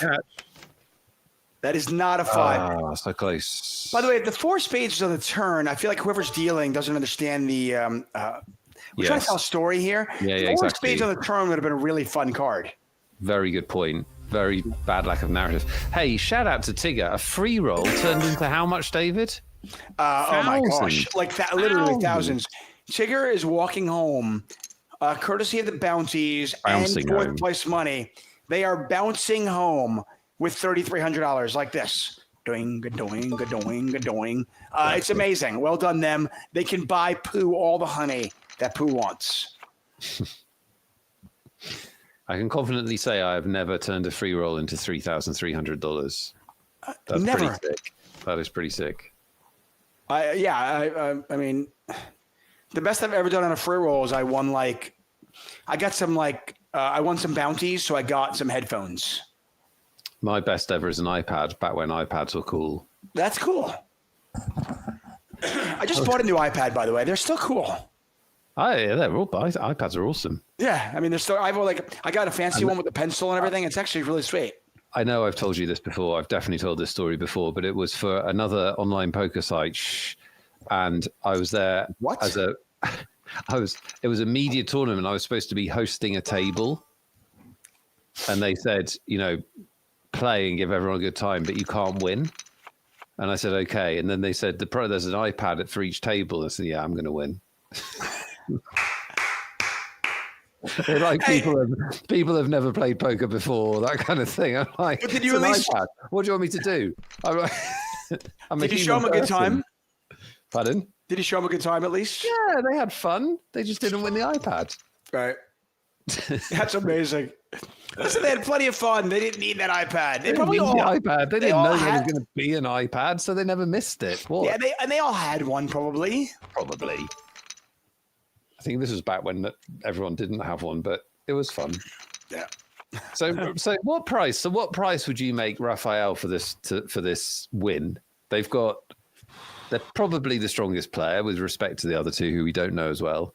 They've got 77 big blinds out of, looks like 115 in play. I mean, as a handicapper, if I was the person, like, let's say I was like, working at William Hill, an amazing place where you can, make bets, right? If I was at William Hill and I was making the handicap and I was setting a line for Raphael, I would say like minus 450. Minus 450. Which means you have to bet 100. Yeah. Bet 450 to win 100. So it's 1 to 4 and a 5. 1, 2, 4, 4.5. Yeah. So you're saying they're going to win about 80% of the time, a bit less. Right. They're probably going to win a little less than that, but that's the line I would give you. But if we did an ICM chop, they'd get less than that, I believe. Yeah, and the likelihood of them actually winning, they probably would win this. They're probably going to end up winning this, like, say, 63, 65% of the time, I'm guessing, somewhere in that range. But in terms of, like, if I was handicapping it, I would probably pay it on that because, obviously, hey, we got to make our money too. You've really thought this through more than I was expecting you to. I might have dabbled in bookmaking at some point in my life. Who knows? Maybe, maybe not. Allegedly. For friends with play chips, obviously. Farting Potato Lord says, good old times. Moss Shark says, Lord, what are you going to play with that $109 ticket? Well, you could play this event. Yeah, make this final table next week. That's the one thing that nobody's ever done that I'm still waiting for. We've seen so much on our show, but I am waiting for somebody to take the ticket that we give them and make this final table. Yeah, that hasn't happened, has it? They've gone off and won thousands of dollars. There's been a lot of that, but not here. Because QVI, when QVI did it, it was an XL. Right. It was an XL main event, wasn't it? It wasn't our normal Magic Monday. It was still super cool because they won $40K. Yeah, it was really cool. I mean, that's just like crazy. Phenomenal. And by the way, when we say like that could be you, it's not going to be you. Yeah, you're not going to turn. Yes, that's not going to. That's like you're going to win the lotto. No, you're not. But enjoy dreaming it. Yeah, it could be though. It could be, but it won't be. But it could be. Top pair here for Trigiak, who suddenly, by the way, has gone from our chip leader to our short stack on just 13 big blinds. The blind levels keep going up, but Raphael has stayed at 65 pretty much. Yeah, it's quite impressive. It's a good sign. Open-ended straight draw for Raphael. He hits jack. That is not good enough.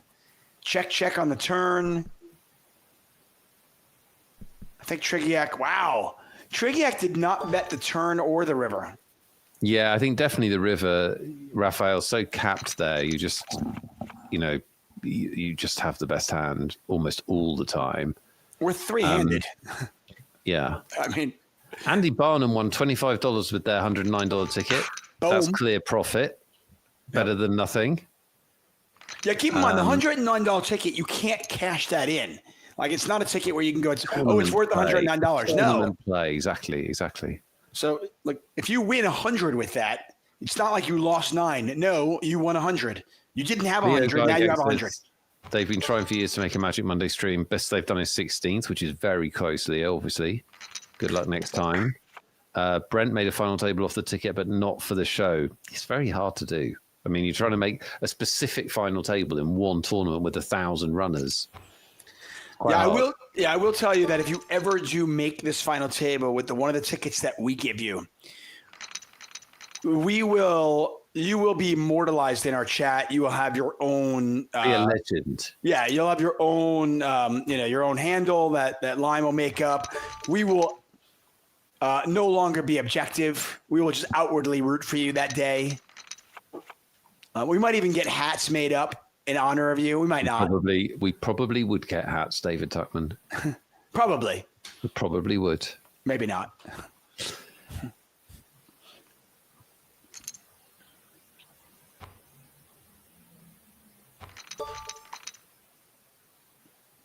Dex says, I won a $109 ticket in those ridiculous 2-winner giveaways they do. Well, congratulations. I got like $60 out of it in a knockout. I was tempted to do the bounty, but I thought I had more chance of making something in a KO. Hey, listen, you win a $109 ticket. You do with it as you wish. We're just your ticket to enjoy. We're just selfishly, waiting to cheer you on. We hope that you make our final table here. You win thousands of dollars. It'd be awesome. Not much going on for our chip leader. Secco, though, with top pair. I Am Trigiac has picked up a flush draw to go along with a pair of 9s. And nobody wants to put any money in the pot. Maybe now.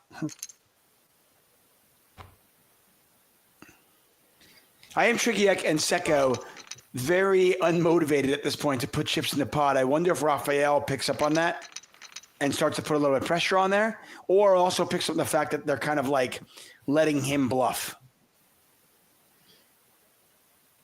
Yeah, they've got just enough chips, both of them, to where Raphael isn't going to want to go crazy because, if Secco doubles through Raphael, Secco's the chip leader. Even if Tam Trigiac doubles through them, it's a much more even final 3. So Raphael can't go completely crazy, but I'd expect them to keep making these smaller 3 bets that they've made a few times. QVI in the chat says, David completely freaked out and jumped around when I won the main event. Winning Kathy confirms that story, says that's true. Yeah, listen, it's a big deal. I mean, I've obviously commentated on a lot of poker in my life. I genuinely say this, like, you guys are part of our community. You come out here and you support us. Watching any of you do really amazing is what we want. We don't just say Absolutely. it. It's like, that was awesome, QVI. That was just so cool. So, and I definitely, by the way, definitely freak out worthy, I think. Freak out worthy. It was freak out worthy. Amazing. Top pair here for Raphael. Not much going on for either player, and I kind of suspect that Raphael is going to win a lot of these when nobody has anythings. As Champagne Poker says, remember the $250 tickets? I do. He said, well, he turned one of those into $6,676. Not bad. Fantastic. Top pair now for Trigiac. Why doesn't anybody want to bet? I don't understand what's going on right now. I know, we're going through a very quiet phase, aren't we? Do you think we should give away another ticket and bring some action to this here situation? Well, only if the keyword is bet your hand. The keyword is not bet your hand. Anyone that types it will be banned forever. David Tuckman giving false keywords. It's his thing. Lime, is the keyword ready? We are going to do a keyword giveaway. One $109 ticket up for grabs. You've heard some of the huge and slightly less huge prizes people win with these tickets. I hope the next one is you. I really do. All you have to do is type in the keyword, same as everybody else types in. You must do it on Twitch, 888 Poker TV, not on YouTube. It's software driven, won't work on YouTube. And so the keyword, in honor of David's voracious reading habits and family of literary giants, the keyword is bookworm. Bookworm. B-O-O-K-worm. That'll make my wife so happy. In honor of Molly and her literacy genius, bookworm is the keyword. Yes, the Tuckman family, voracious readers we are. Get your bookworms in the chat. What is Molly's favorite book? I don't have to ask her, to be honest with you. Has that just never come up? I'm sure she's it like, has. She teaches literacy. She's got a library, and you just never asked. I have. Listen, Nick, I'm almost certain she's told me, and I would say 97% certain she's told me. And that if I asked her now, she'd get really mad at me. Yeah. So I think the best way to get around I know this. that feeling. Yeah, I get the best way to get around this is, listen, it's not dissimilar to when you and I talk and you're like, did you say this yet? Because I wasn't listening. If you could ask her for me, or Lime, you could ask her for me. Either one of you could ask. Right. And then I'd be like, yeah. Oh, yeah, It's of like- course you. Right. I know you love Thomas Hardy above everyone else. Yeah. Yeah, obviously, your favorite book. Duh. Obviously. Yeah. Yeah, I don't know. I should know, and I don't know. Sorry. Pocket sevens here. Seem good for Trigiak. Wow. Seko's all in. Trigiak with a full double up. That was a big hand. Yeah, and it was a nothing hand, so there was no way. I think Seko just thought, I'm winning because there's been no action. So them having an overpair or a 3 was pretty unlikely. It's not a completely crazy thought. They just ran into an overpair. I mean, you just look at it and go, well, I am beating all non-pairs. And how likely it is, we're playing three-handed, how likely it is that they have a pair. Well, there you go. I think we're going to need another all in here, though. Queens with ace 10. Hard to imagine the chips not going in. And they do go in. Trigiak hoping they're going to be heads up, and will they be? Probably not. Doesn't look like it. No. Set of queens. Seko finds the lady. Well done. Yep. 108 years old and still pulling. I think you'll find they create their account. They create their account at 7:15. I think that's the. That might be it too. It's either one of the two. It's either one of the two. 108 years old or it's more cool if they are 108. I agree with that. Yeah, I'm going to go with that one. Get your last bookworms in there. Lime is going to close this contest. And again, you have to do this in a Twitch chat. Typing it in YouTube will not help. Okay, we're ready. Here we go. Let's find a winner. Oleshku. Oleshka. Anyway you want to Oleshke. Anyway, you Oleshque. You've won it. Anyway, yeah. I think they're a first-time winner. That's pretty cool. Exactly. Champagne Poker said, who is that? First-time winner, Oleshke. You just won. Make sure you check your whispers so you get your ticket. Lime Rookie's got to give it to you. And good luck. I hope you Oleshke that in 2000s. I feel like you can use the word Oleshke for almost a substitute for so many different things. Maybe you can. Yeah. Like I'm going to put some music on. I'm going to Oleshke later. Lime Ricky says they've won before. Oh. Winning Kathy, we know you're not even here. That's nothing new. Jokes. Do you get it? It's funny. Thank you. It's a good one. So with that double up, by the way, Seko back up to 21 big blinds. Tam Trigiak at 38 big blinds. Pretty much a neck and neck with our chip leader, Rafael Gallo, who is looking to win this for the second time in October. That's amazing. Just 2 weeks ago, Rafael was here, and they closed it. They won it. Can they do it again? Or you got a yellow card. I got a yellow card from winning Kathy. I feel really bad. I feel like that should be a part of our show now. You should actually. But I wouldn't make it through one stream, would I? I'd be. No, but listen, winning Kathy, with all due respect, you do not have the power on the show to hand out yellow cards, but Nick does. Ooh. I like that. Yeah. I like that. Tam Trigiak is betting Raphael's hand for them at the moment. Unfortunately for them, they've got no way of knowing that. Well, the funny thing is they just got there. So Tam Trigiak just made the nuts. He did. So they bet Raphael's hand and then got there. And this is a 28 big blind pot. So we will have a new chip later. Just a question of how much more can they get. 28 big blinds in there. All of it they're going for. Does Rafael make the call? By the way, how many of you bet on Rafael at minus 450? Yeah, it's looking dodgy. Yeah, the odds change very quickly. I'm not sure that they think that Tam Trigiak is going to bluff in this spot. No. That's what it comes down to. I mean, Jack 10, just a bluff catcher at this point. They do let it go. And Trigiak back in a chip lead now. Raphael in second and Secco in third. Trigiak with ace king.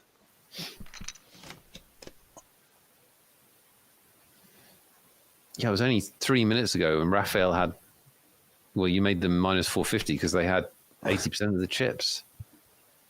Now look, nearly the short stack. Man, no limit hold'em. It is a fickle mistress. You never know. It really is. Volatile. It's a volatile mistress. They love you 1 minute, they're throwing stuff at you the next. That kind of situation. That by the way, that perfectly describes my wife. Does it? Oh, absolutely. BB Brent says I took Tam at plus 250. Smooth move. Yeah, that was a good bet. Really good bet. Well, at the moment. Well, it's good value, but you could hedge it. You know, if you do it really well, you could actually bet on all three players at plus, which is not bad management. What's up, everybody? Magic Monday. We'll start shooting along. We've been here for 90 minutes. We have given away 3 of our 7 $109 tickets. So if you do the math, Lime Rookie has already told us that math is not her forte, but I bet you she can even do this. We've given away 3, which means we have how many left, everybody? That's right. 4 tickets left, everybody. 4 $109 tickets. So they have to go. They have to go. Yeah. They have to go. They literally are vaporized into the digital sphere at the end of our web stream if they're not given away. We could get action here. We won't. Don't worry. You don't think so? There's no action. There's no action at this final table. I mean, this has got to be a 3-bet. Yeah, Trigiak just not quite a strong enough kicker to go with that. I know it's a big shove, but I think it is the right play with 9s. Oh, absolutely. I don't like any other option here. What are you going to do? 3-bet 8 big blinds and then get a call? And right, exactly. You're in a right. world of poop. You're just guessing and you're out of position? Yeah. You could flat, but I don't particularly love that either. No. Rafael Gallo not going to flatten that spot. Up to 25 big blinds. Secco on 17. Trigiak on 45. And aces again for Secco 1917. For Secco 1917, this is their first final table since they hit 100 years old. It's really impressive. Very impressive. And they've got top set. I hope I live to 100 years old. That'd be nice. It'd be cool, wouldn't it? I think so. You could literally do or say anything. No one's going to say anything to you, are they? I've actually kind of come to the conclusion, like, when I'm at what age, by the way, at what age do you, this is not a good Law and Things question because there'd be too few questions, too few answers. And it's not a question, by the way, but at what age do you just really like lose any filter at all? Yeah. It's a good question, isn't it? It definitely happens. Oh yeah. I mean, like, listen, you're like, you're 88 years old maybe. And you're just like, you just say what you want to say and you really don't care what anybody thinks. It's kind of Lime says, I can attest that neither of my 85-year-old parents have much of a filter. Is that with everybody, Lime, or just you? Like, my parents have never had a filter with me no matter what, but I'm wondering, like, at what age it's just no filter with anybody? Winning Cathy says 55. Polar Bear says 56. Red Integrity says 40. Champagne Poker says 30. No, come on. You're being ridiculous. No, people have filters in their middle-aged years. They're terrible. I mean, if you still have a job, you have, I mean, I'm talking about even a little bit of a filter. Like, if you have a job, you have a filter. Yeah, totally. Although you probably could point out that there is a correlation between age, filter, and how much money you have. Right. Like, if you're a billionaire and you're 45 years old, you might have lost your filter already. Yeah. You might have just started using your money to back Nazis for no reason, just because you didn't think of anything else to do, that kind of thing. That's what you mean, isn't it? Yeah, it's just it's the you give no F's money amount of money you have. To pick a completely hypothetical. Still three-handed. Feels like we've been three-handed for a very long time. Yep. In online poker terms. Psycho was 91 years old at the start of three-handed poker. Now 108. And the stacks are pretty even. Yeah. I mean, again, this is a situation like if you were handicapping this, I mean, obviously less chips, you've got less odds of winning it, but Psycho is one double up away from being our chip leader.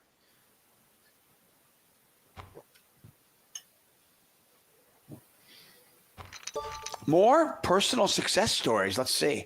Noob Frost Mage says, my running coach coached me to a personal best in the 10K, which is 6.2 miles, 2 minutes better than last year's time. As a reward, Noob Frost Mage is going to take him to the Winnipeg Jets at Calgary Flames game tonight. Well, there, have fun. Nice. That sounds amazing. Yeah, enjoy the game. That sounds fun. Calgary is terrible right now. Oh. Yeah, they're off to a very, very rough start. Lime's probably upset about that. We've got Lime and others from Calgary, haven't we? So that's why I said, that's obviously bad. Look at you paying attention. Yeah. Yeah. I care about where our people are from. Yeah. Yeah, they've had I don't care about ice hockey. I don't care about ice hockey. Right, but you care that they care. I care about the effect, yes. Well, have you ever been to Calgary? Pardon? Have you ever been to Calgary? No. I've only been to Vancouver. That's the only Canadian place I've been to.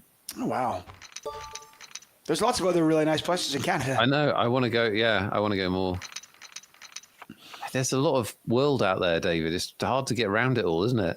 Sometimes I go someplace with my wife or even by myself, and I'm like, oh, I've got to go back here. This is amazing. But then when I start to plan and I go, I want to go back to that place again, I'm like, yeah, but there's so much other world that I haven't seen. Exactly. Like I've been to Belize and I love Belize so much. I can't wait to go back. But I'm like, yeah, but I want to go to Nicaragua and I want to go here and I want to go here. And I'm like, I went to Zurich for the first time last month. First time I've ever been to Zurich. It was fantastic. I don't know if I'll ever go back. You might not. There's a lot of places competing for the... they're competing for you. Exactly. For me. Yeah, for my attention. If you live to 100, you have a better chance of going to all those places. Yeah, but you got to make sure you get it done, haven't you? Because near the end, you don't go and you just sit in your chair, don't you, for the last bit? Well, it depends. My parents are still traveling around. Yeah, but at some point they'll do their sitting in the chair bit. That's what happens at the end, you know. So I'm saying you got to make sure you get it all in. Right. Yes. The free roll is 50 off the bubble. Thanks for letting us know, Fusion. Please let us know when you hit the money bubble. Who's still in the free roll? Who is in the free roll, by the way? I will point out that Nick, Mother Abigail, up till her final days in the stand, did travel from Nebraska all the way to Boulder, Colorado. Okay. So she saw Boulder at 108 years old. She was still traveling. She wasn't real, but what do you mean? Obviously not. That's not relevant. I understand that, but I don't know. What do you mean? She's not real. She's real in the book. Yeah, I know that. Yeah. Are you suggesting that Stephen King's books are fictional? I am. Yeah, this is weird. He wrote this really amazing book with another writer called The Talisman. Oh, yeah. And it never got made into a film. And it's one of the most filmic books he wrote. And a lot of the others have been made into films. Very mixed. Some of them amazing, some of them terrible. But The Talisman never got made into a film. Don't know why. Who have we got in the free roll? We've got Pedro, 77th. Gilch is still in. Good. Is that it? Only you two? No. The old out early. Zep GG didn't play. 3N Glenn's out. Seriously, no one else in the poker. Leo's still in. Okay. Shout out Leo. Winning Kathy's still in. Let's go. Okay. This is better. Gallo, by the way, very briefly retook the chip lead, but then gave it right back to Trigiak. These two battling. Those of you who did bet on Gallo, maybe your money's still good. Ace Queen versus 6-5. There's a 6. New Frost Mage saying, I think the first Stephen King book I read was The Long Walk, which just came out in theaters this month. Yeah, that's a great book. Well, it's kind of a short story, right? Has a plot armor problem though, doesn't it? A what?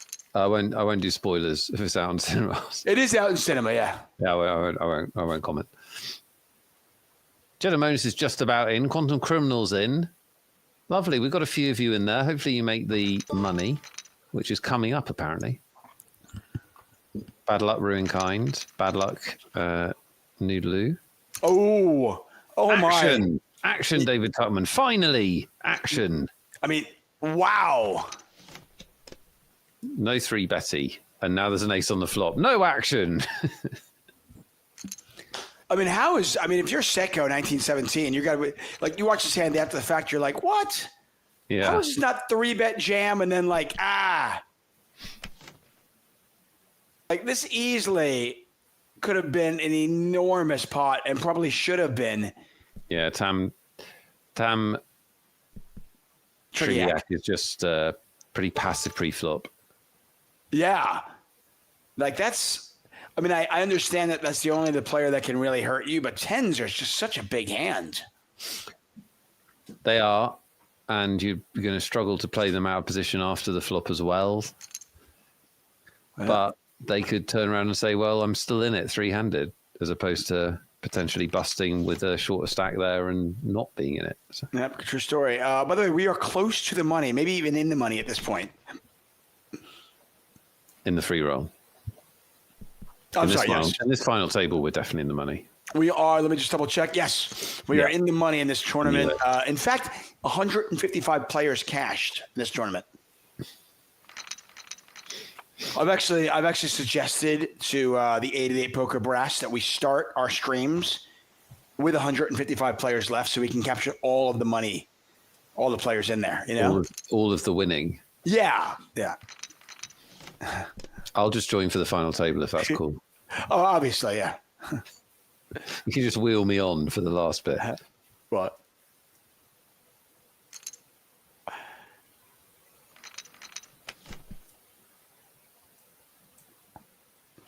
10 big blinds. So this pot, by the way, 8-7 offsuit, pocket threes. This pot has gotten bigger than the queens versus 10s hand.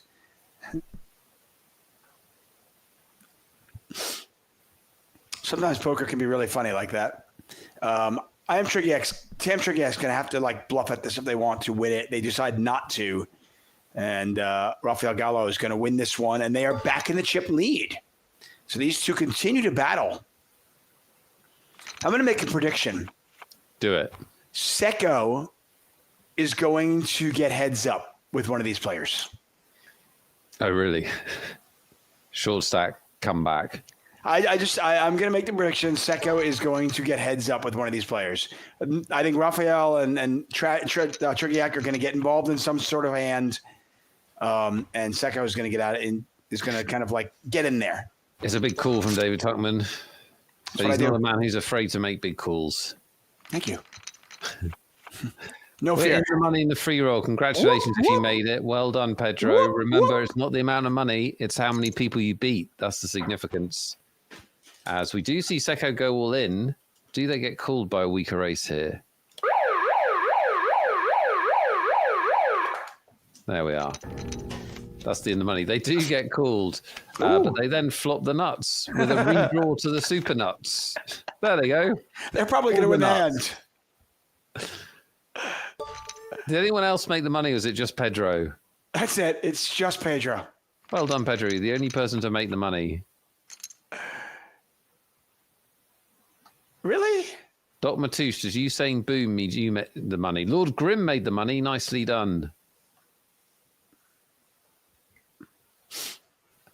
Rafael, by the way, back to his, he's back at plus 350 again. Oh, yeah, he is. Fusion's in the money. Well done. Leos in.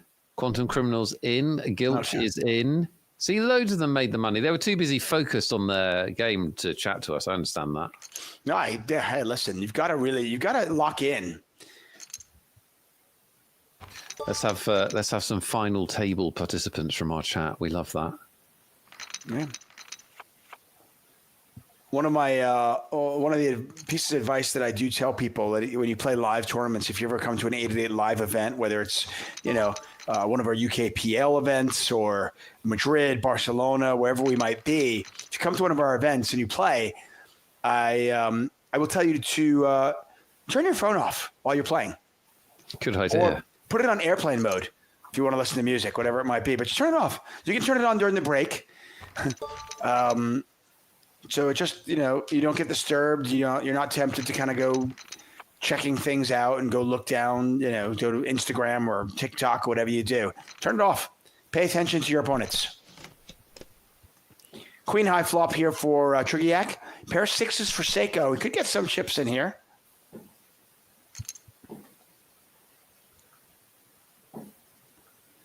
And if Seiko wins this hand, they could become our chip leader. I'm not sure if they're going to win it or not, but we'll see.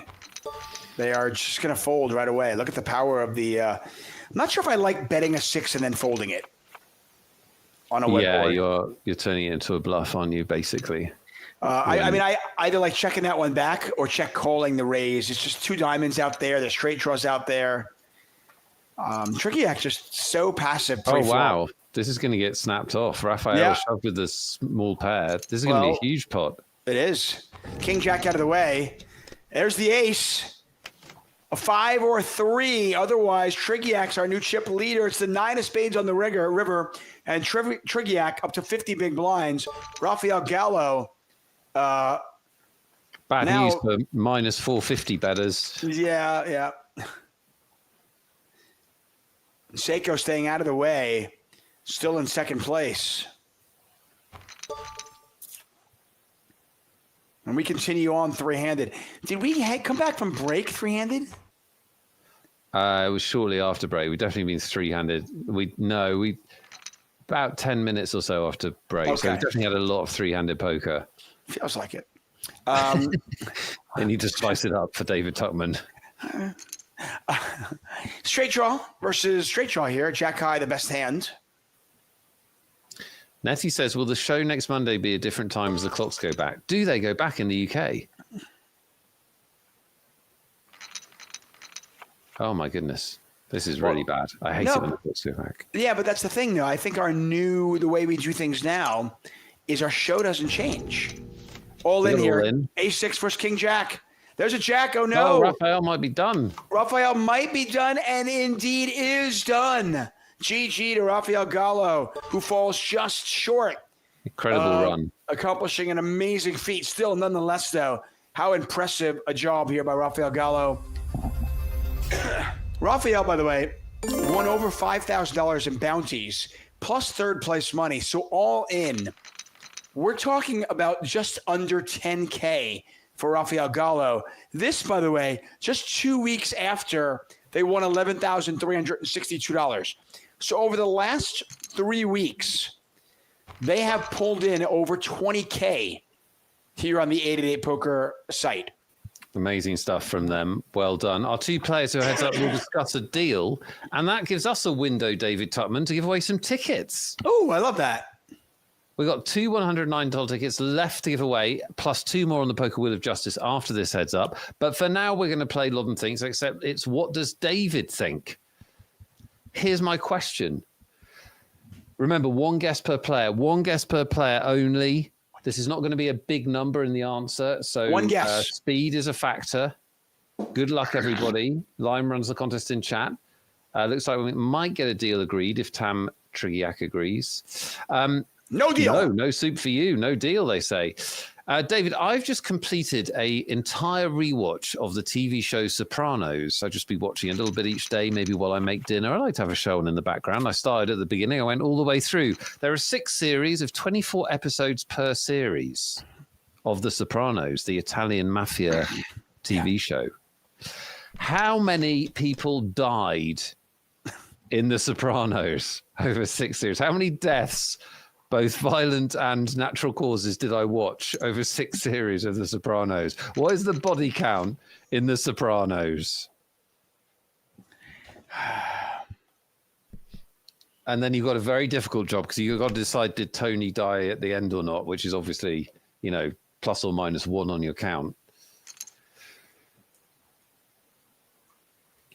Heads up action, no deal. They're going to play straight up for the money. Heads up and straight up and no chop.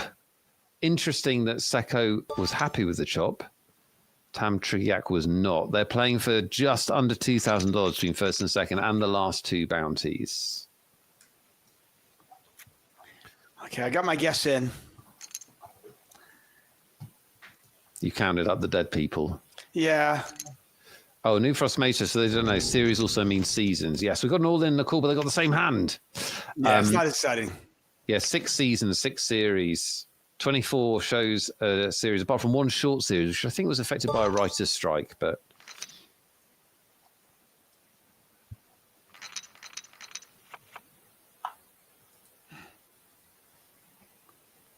I answered, and I then Googled. Oh, is it on Google?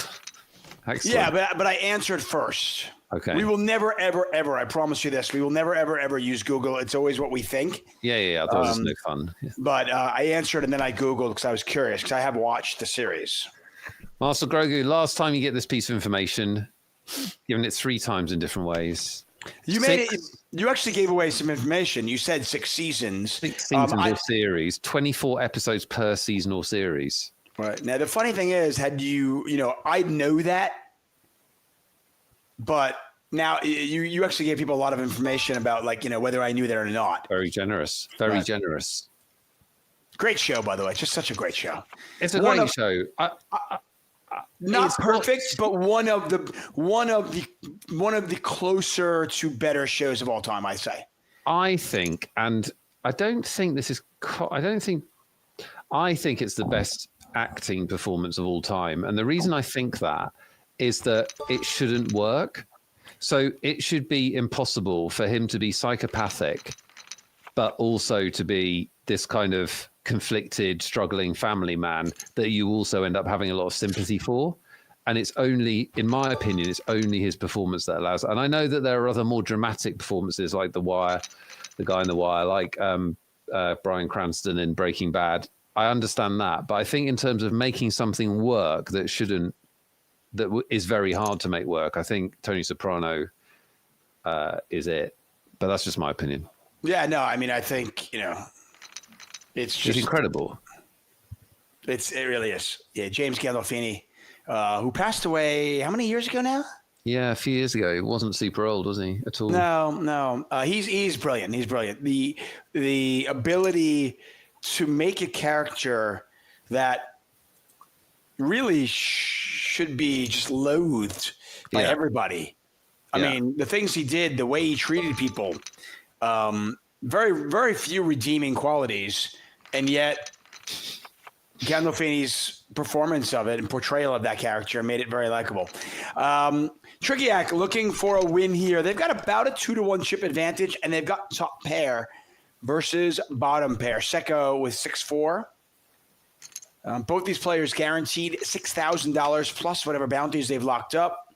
First place, $8,140. So what are they playing for? They're playing for over $2,000, $2,100 plus the final 2 bounties. We are headed toward a second break, unless this somehow ends in the next couple of minutes. Well, it's heads up. They're not crazy deep, so no. We're in that. You never know. We could be here for half an hour, 40 minutes. We could be here for 2 more hands. Contest is closed. It's closed. That's it. That's it. You can't guess anymore. It's funny. I was there was a little bit of interpreting because I had to try to figure out. I was like, okay, did you mean how many murders, deaths have there been on the show, or how many actually did we see on screen? Oh, interesting. Right, like a question, because there are murders that we'd heard about. There's a lot of murders. Right, like, oh yeah, Well, I killed 3-Figure Johnny last night, but we didn't see it. What I enjoyed watching it all the way through in a concentrated format was that in the later seasons, they have to keep retconning people coming out of prison. Like, oh, it's your cousin, whoever, because they run out of older characters because they kill them. So they're like, we've got to bring 3 more out of prison to build out the numbers. Yeah, this guy's been he did something in like 1978, but he's out now. Look at him. We didn't talk about him before, but don't worry about that. Yeah, well, it's like, well, listen, we had a lot of very successful sitcoms, here in America, and I'm sure obviously in the UK as well, that when things got really uninteresting, basically what happens when you're married for a long time and you have nothing else to say to each other. But the sitcoms, they always they have a kid. Right. It's like, well, what can we do? I mean, they've done this, they've done that. Let's add a baby. Yeah, but I don't want a baby because babies are hard.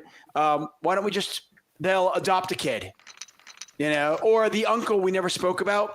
He dies and they have to adopt his 5-year-old. And we'll make that. And we'll introduce a 5-year-old into the show. They do that all the time.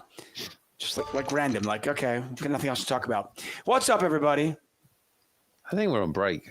We are. We are on break. Look at that. We do make it's a 2-break Magic Monday. When we come back, probably the exciting conclusion of 8-8 Poker's Magic Monday.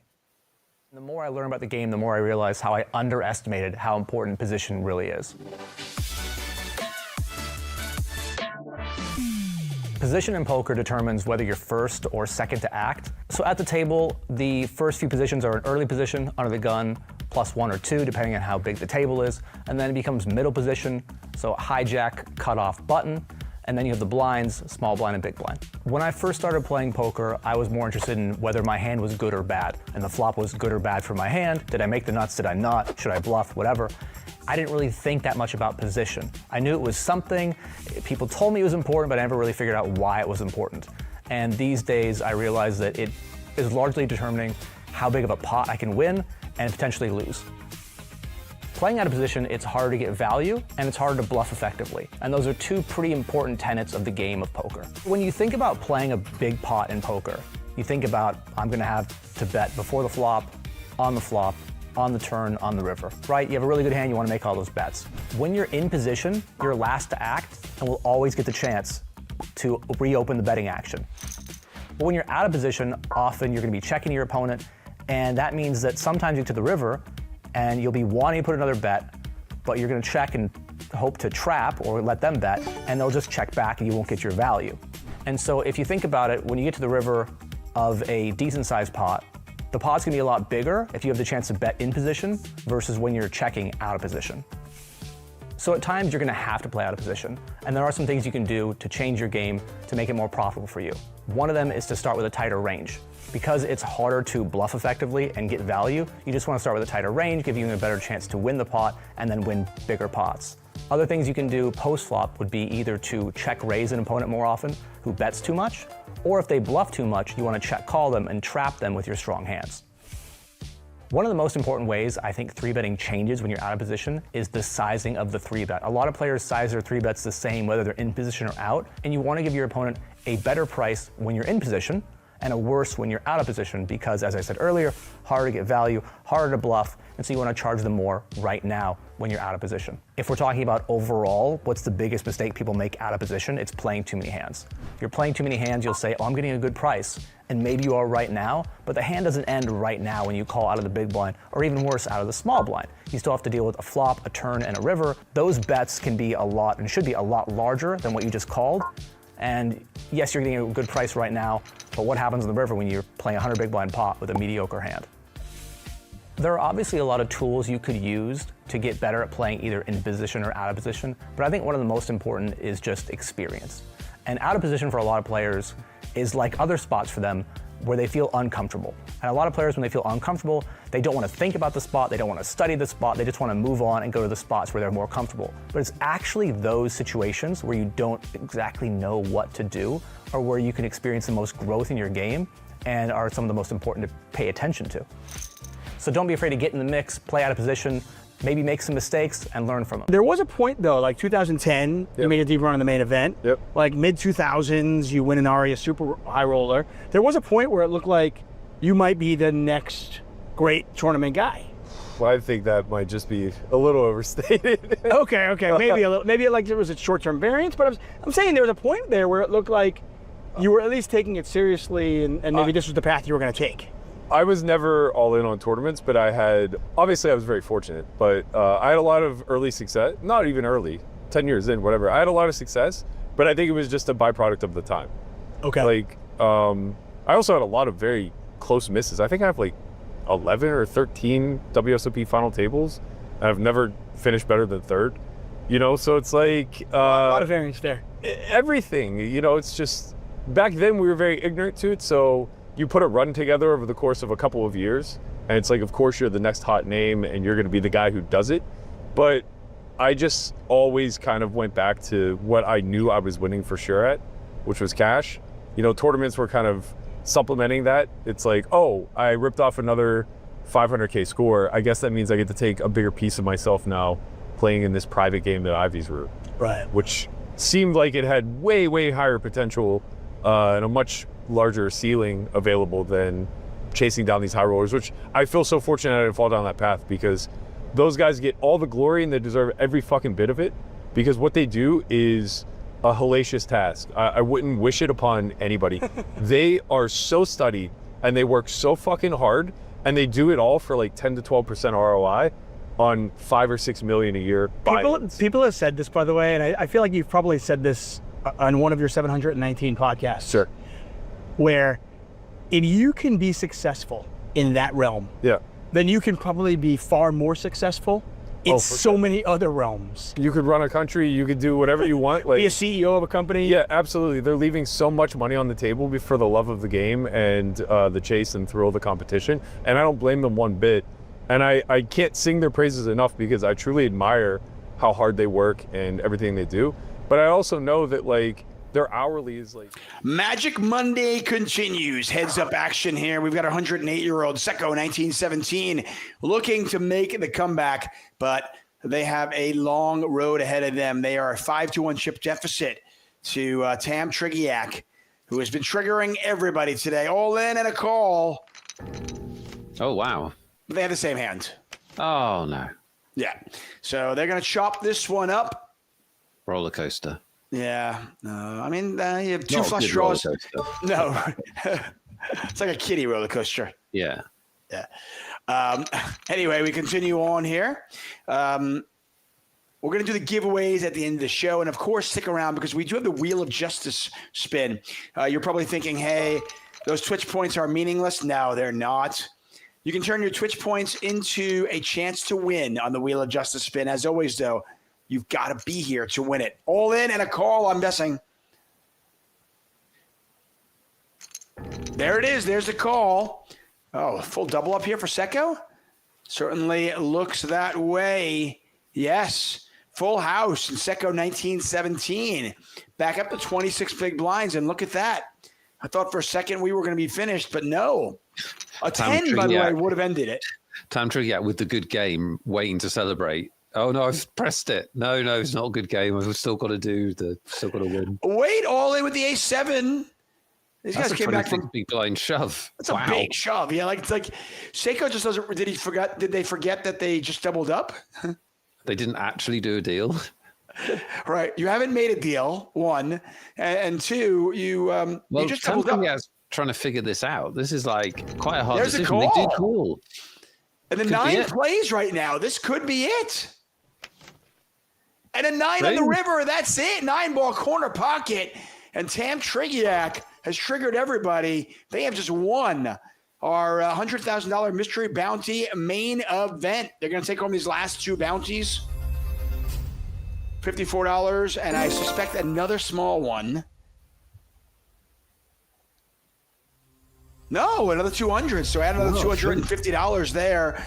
When it's all said and done, Trigiak, who came into this final table, by the way, 5th in chips, they're going to take home right around over $9,000. Secco 1917 is going to take home nearly $7,000. So congratulations to both of them. And nice. Fun final table. Was a fun final table. Well done to Tam Trigiak. You had to hang in there when Raphael was beating them in a lot of pots. But things change quickly in No Limit Hold'em, as we saw today. Very, very fun. Let's change things quickly for 2 more viewers, David Tuckman. Let's do that. We have reached our final giveaways. If you are new to the show, you're about to have your face blown off. Literally. Step away from your computer. It's dangerous. This is the Poker Wheel of Justice. If you want your name on here next week, you need to exchange 4,000 Twitch points, and you too can be involved in a spin, which looks like it's got the entire poker community on it. That's a lot of people. By the way, I'm very confused, Nick, because I thought we were going to do the Dave Thinks first. Oh, we didn't do Dave Thinks. But it's okay. Oh my God! I've blown the entire show. No, it's okay. It's okay. Why don't we do one wheel spin now, then Dave Thinks, then the other wheel spin. We've never done that. I know, but you know this what? Is terrifying. I feel like I've fallen off the high wire, David. I'm going to catch you. I am there to catch you, my friends. Okay, let's do one spin and then the Sopranos and then another spin. Yeah. This is unprecedented. Spin the wheel. The tightly formatted structure that has garnered this show endless awards has been blown apart as we spin the wheel before doing the Sopranos, and Mr. Four Rolls is our winner. Oh, is Mr. Four Rolls here? You must be here to win. Mr. Four Rolls, are you here?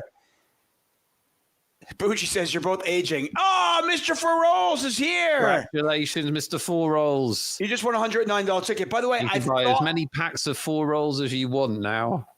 I thought that's where you were going, by the way, because you said your face will literally get blown off, and then we were talking about the murderers at the Sopranos show. Yeah, no, it seemed like a really good segue. Much as I did with the therapy scenes towards the end of my Sopranos marathon, I was fast forwarding. Yeah, there you go. That is the flaw in the Sopranos. The therapy scenes. Anyway, let's go back to the Sopranos. David Tuckman, I asked you how many people died in the Sopranos. What was the body count? How did you interpret that? How did you work out your answer? What is it? Well, I thought of how many actual human beings died during the 7 years. No, I kind of just counted them through. I'm a big fan of the show. I love the show. I did just consider how many deaths we saw on the show. So I was literally just trying to count them. And then I got bored of that. So just started guessing. Yeah. And when I came up with it, I came up with right around 80. But I decided to add 2 more because there's probably 2 that I forgot about. And I went with 82. 82 is the exact right answer, David Tuckman. That is how many people David Tuckman thinks died on The Sopranos to the exact one. Did you include Tony or not? I did not include Tony. Did not include Tony. Interesting. Different opinions on that. Big news for Jeb75, who nailed it. They said 82. They got it on the money. You win a $109 ticket. And in second place, Fenfop said 85. Fenfop wins our second Sopranos $109 ticket. Honorable mention to Noob Frost Majors had 86, one away. Very annoying. By the way, according to AI, which is, might be lying to us. We don't know. There are at least 62 on-screen deaths in The Sopranos across all 6 seasons. Total confirmed deaths, including on-screen and alluded to deaths, 93. So very good guess by you. Thank you. Well done. So. Yeah. So now, if I can remember correctly, we've come back, we've done the Sopranos giveaway, and then so now we go back to the Wheel of Justice. Yeah, this might be the second giveaway in a radical new show structure. No one knows if it's so innovative. No one knows if it'll stick or not. Right. But we are cutting edge, if anything, here at Magic Monday. Let's do it. Let's spin the wheel. Let's do it. Good luck, people. The Wheel of Poker Justice only lands on people that have been good this week. And one of those people is the Hungary. The hungry for more tickets. The hungry one. Are you here? Of course they're here. You're very often here. Are you here right now? They've got to be here. They're always here. Uh-oh. No, they're here. The Hungry got hungry and went out for snacks. No, they're always here. This new show structure probably tripped them up. Oh, this looks bad. This looks bad. No, they're here. They're here. The Hungry 5, 4. Oh, God, they're here. They're here. This is your doom clock. 3. The Hungry. Come on, 2, Hungry. The Hungry. 1. Oh, no. Stay hungry. Respin the wheel. Oh, gosh. Respin the wheel. Bad luck, the Hungry. Good luck then, bad luck in your life, and you'll never know. Who is our lucky? It's Noob! Noob Frostmage, who was 1 away from winning the previous giveaway, wins a ticket on the wheel. Noob Frostmage, are you here? Noob Frostmage is very, very here. Yeah, I mean, like New Fortune, literally like 9 comments already in there. In honor of your running record, we rigged the wheel so that you would win a ticket. That's not true. Everyone else, we don't rig the wheel. Shut up. What a week for Noob Frost Mage, by the way. What a week. I mean, they best their time. They're taking their friend, their trainer, to the Winnipeg Jets Calgary Flames game tonight. And here, the best thing ever, they win the Wheel of Justice Finn. Congratulations to you, Noob. Congratulations to you, Mr. For Rolls. And of course, to the winner, Tam Trigiak, who won our tournament. Congratulations to you.